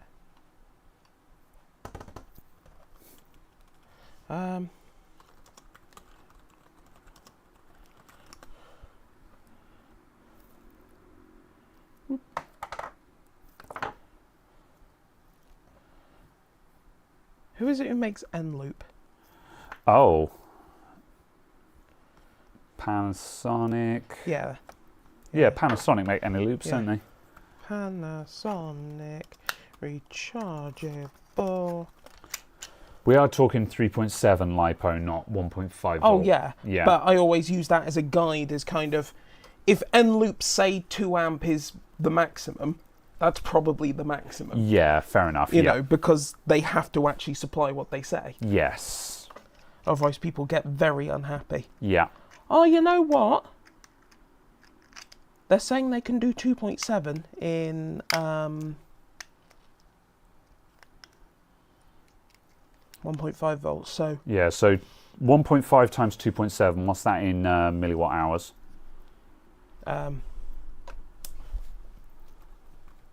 That's another one. 4.05. 1.5 times 2.7. Yeah, so that's 4.05 watt hours, isn't it? Yes, but I don't know what 2.7 is. Oh, I see. Yes, right. Yeah, they're yes, saying sorry. 2.7 amp hours Yes. at 1.5 volts. Yes. So yes. 2.7 times 1.5 gives Yeah. us the milliwatt hours. So Yeah, 4. 4.05. So now if you open up another calculator, just to keep that on screen. So if we now do 3.7, you know what, let's be super generous. Well, actually, yeah, 3.7 times 1 for a 1 amp hour cell. That's going to be 3.7 watt hours. So theoretically, yeah, maybe you could get 1200 in there. So what's 3.7 times 1.2? Yeah, 4.44. 4.44. Yeah. Yeah, so really, so 1 amp hour is your max, isn't it? Yeah. Yeah, 1 to 1. Yeah. 1 to 1.1 sort Yeah. of thing. 1100s-ish. Yeah, so which would be your realistic maximum. maybe 1100, and that would Yeah. be a state-of-the-art cell, you know. Yeah. Yeah, that's one of those, like, if it's not made by Panasonic or Samsung or Sanyo, it ain't gonna have that in it, you know. So yeah. So yeah, certainly all of the 3 amp hour 3.7 14500s I saw on AliExpress, no. Yeah. Because I'm looking for some 1 amp hour 14500s, because I think that is the realistic maximum and would maximize the output that my personal trackers can do. Because these 14500 ones, they don't have a great runtime on them. They're perfectly fine. They'll do 6 hours, so they're fine for a session. But like these are good for like 15 hours kind of thing. You get a really long runtime out of these. Oh yeah. So like you can do a couple of sessions between recharges, and that's a nice to have. But also the reason why I go with the 14500s is that I can just pop these out and slap them in a charger, whereas these are all USB rechargeable. So you've got to have a daisy chain of USB cables to charge them. So, based off of Panasonic's website, for the end loop, you're looking at 2.5 amp hour at 1.5 volt. Well, it's actually going to be 1.3 volt because it's 9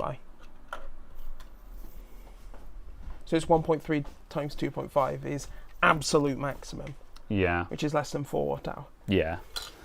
So yeah, for a 14500 cell then, it's just completely not happening to have more than 1 amp hour in it. Yeah. Realistically. So yeah. Oop. Yep. How much is a macchiato in my local coffee shop? I don't know. I make my own coffee, you peasant. I legitimately don't go to local coffee shops. I probably should.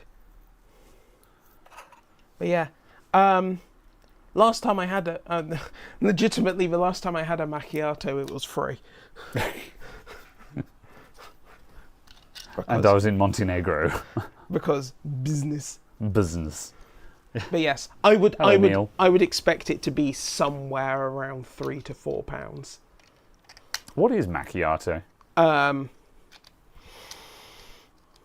no, that's a cortado.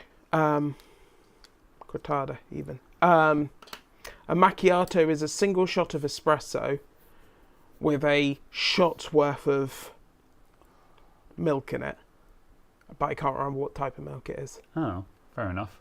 It's a very small drink, but it's Yeah, it's kind of like having a shot of espresso, but without quite the aggression of a shot of espresso. Because, I don't know if you've had a espresso shot recently, but yeah, man, espresso's bloody intense. that's all I drink. Really? Yeah, basically. Oh. Fair enough. I assumed you were an Americano, man. No, well, sometimes Yeah. depends. Yeah. Oh well. What's up, Chris? Did you get a new motherboard for the PC we were troubleshooting last week? Yes, got a new motherboard. Got a Gigabyte B650 Aorus Gaming, and it worked first time. So, yeah, it was very much a crap motherboard. There we go, right.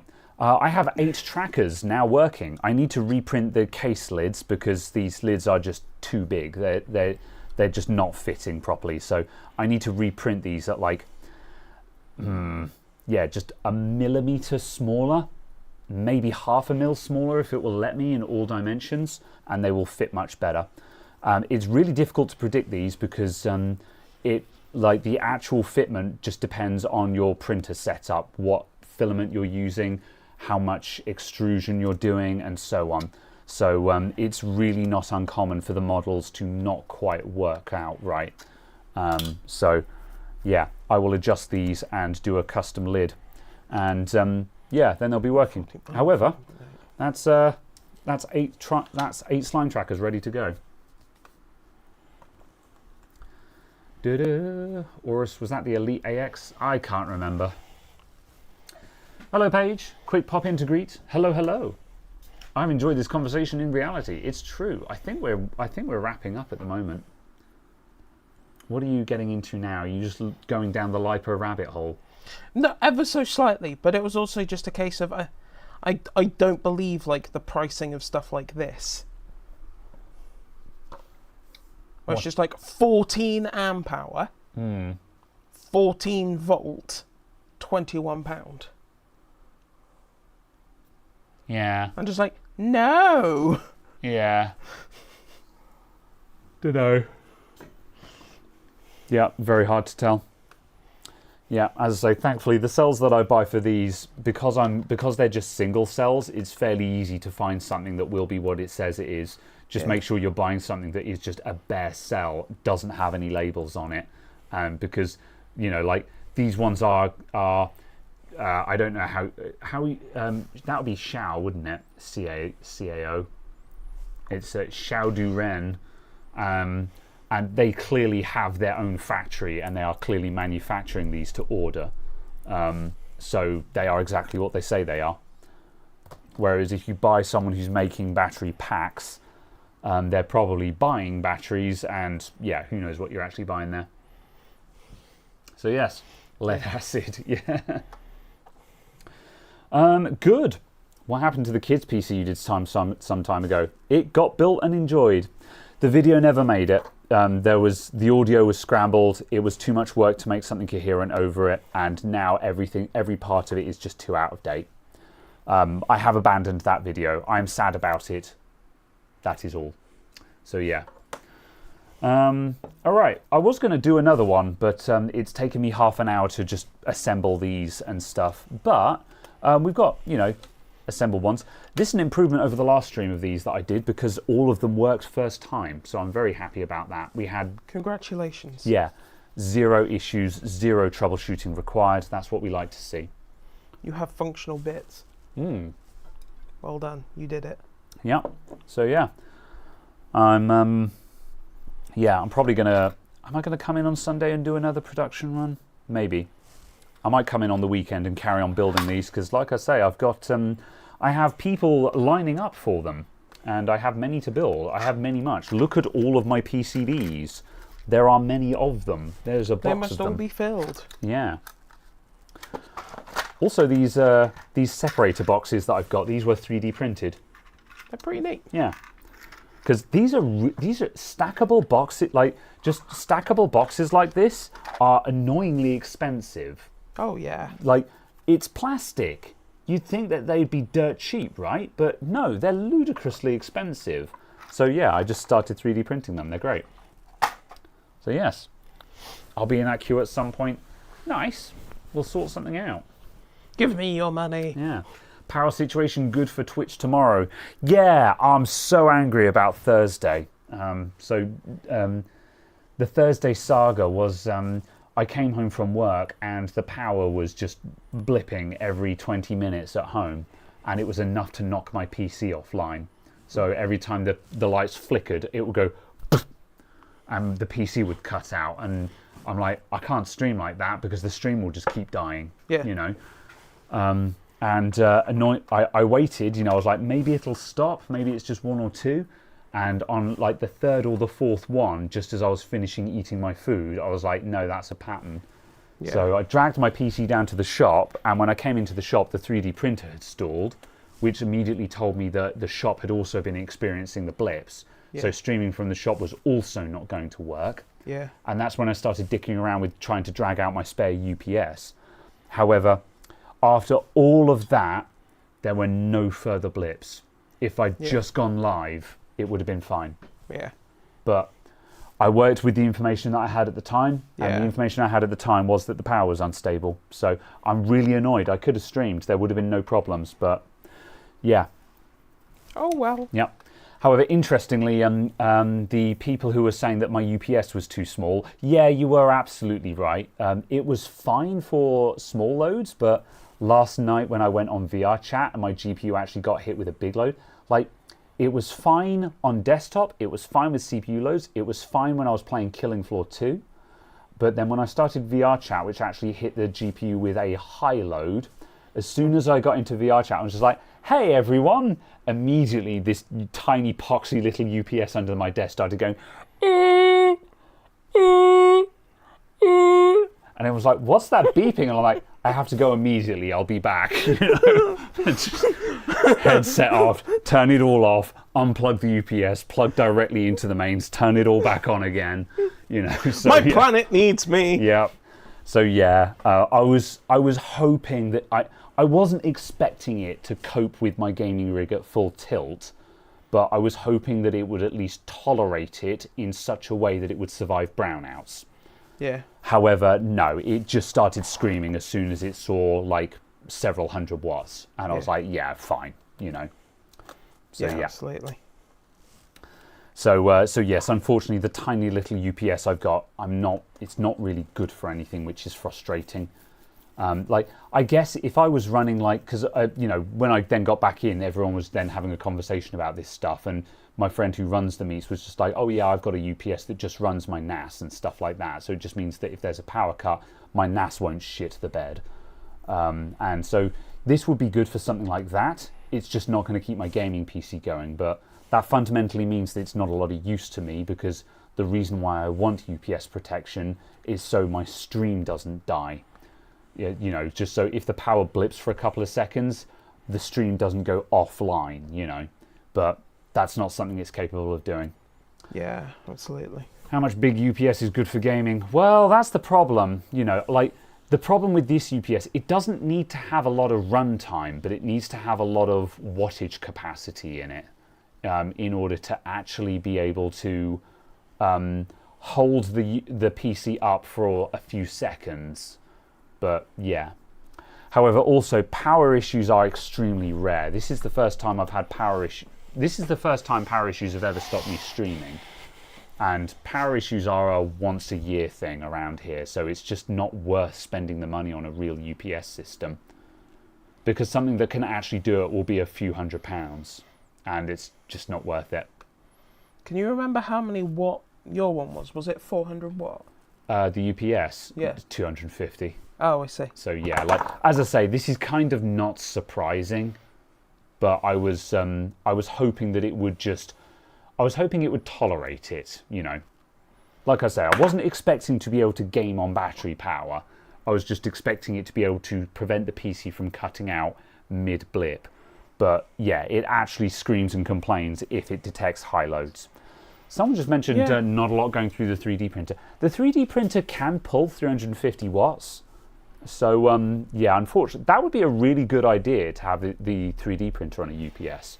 I was going to say, also, I know that the 3D printer will do 300 because watts. Because you can get, if you wanted to spend any money, a 900 watt, 1600 volt amp one for 154 quid. That's not bad. So it's like, it's not that much money if you if you actually wanted.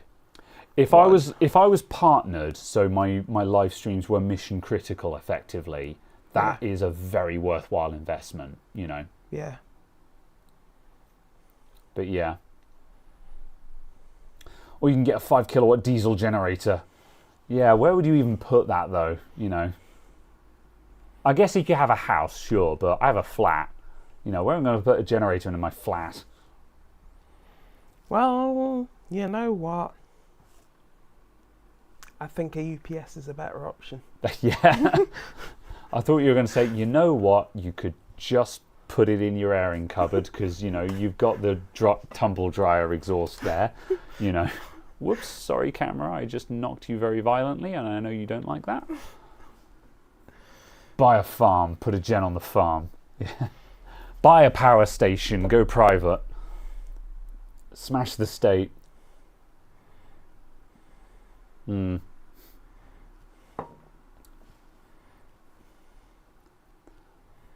need a UPS as a go-between while the generator fires up anyway. Oh yeah, that's true, yeah. Diesel generator won't even help you. If uptime is the issue, yeah. Sorry, if redundancy is the issue. Because that's the thing. There is the issue of if you have a blackout for several hours, getting some power up and running, but my problem is a redundancy problem.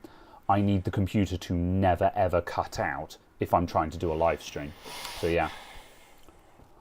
Prusa printers should stop and restart after a power out.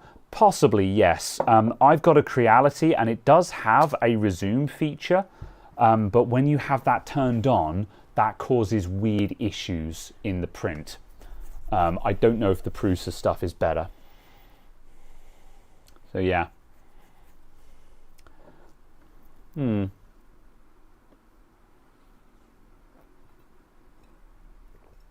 Right. That is not a UPS. You lie. Power distribution. Good. Right. I think I've enjoyed this conversation in English. Yes. Thank you everyone for tuning in. I hope you this for was being here. kind of interesting. There's probably going to be more stuff similar to this in the future, if I'm honest, because I'm building these for, well, there's 10 people on my list at the, well, 9 people on my list, but I will find more. So yeah, and these Saturday streams where I can just sit and solder stuff together while we waffle is kind of a really good time for me to do it, if I'm honest.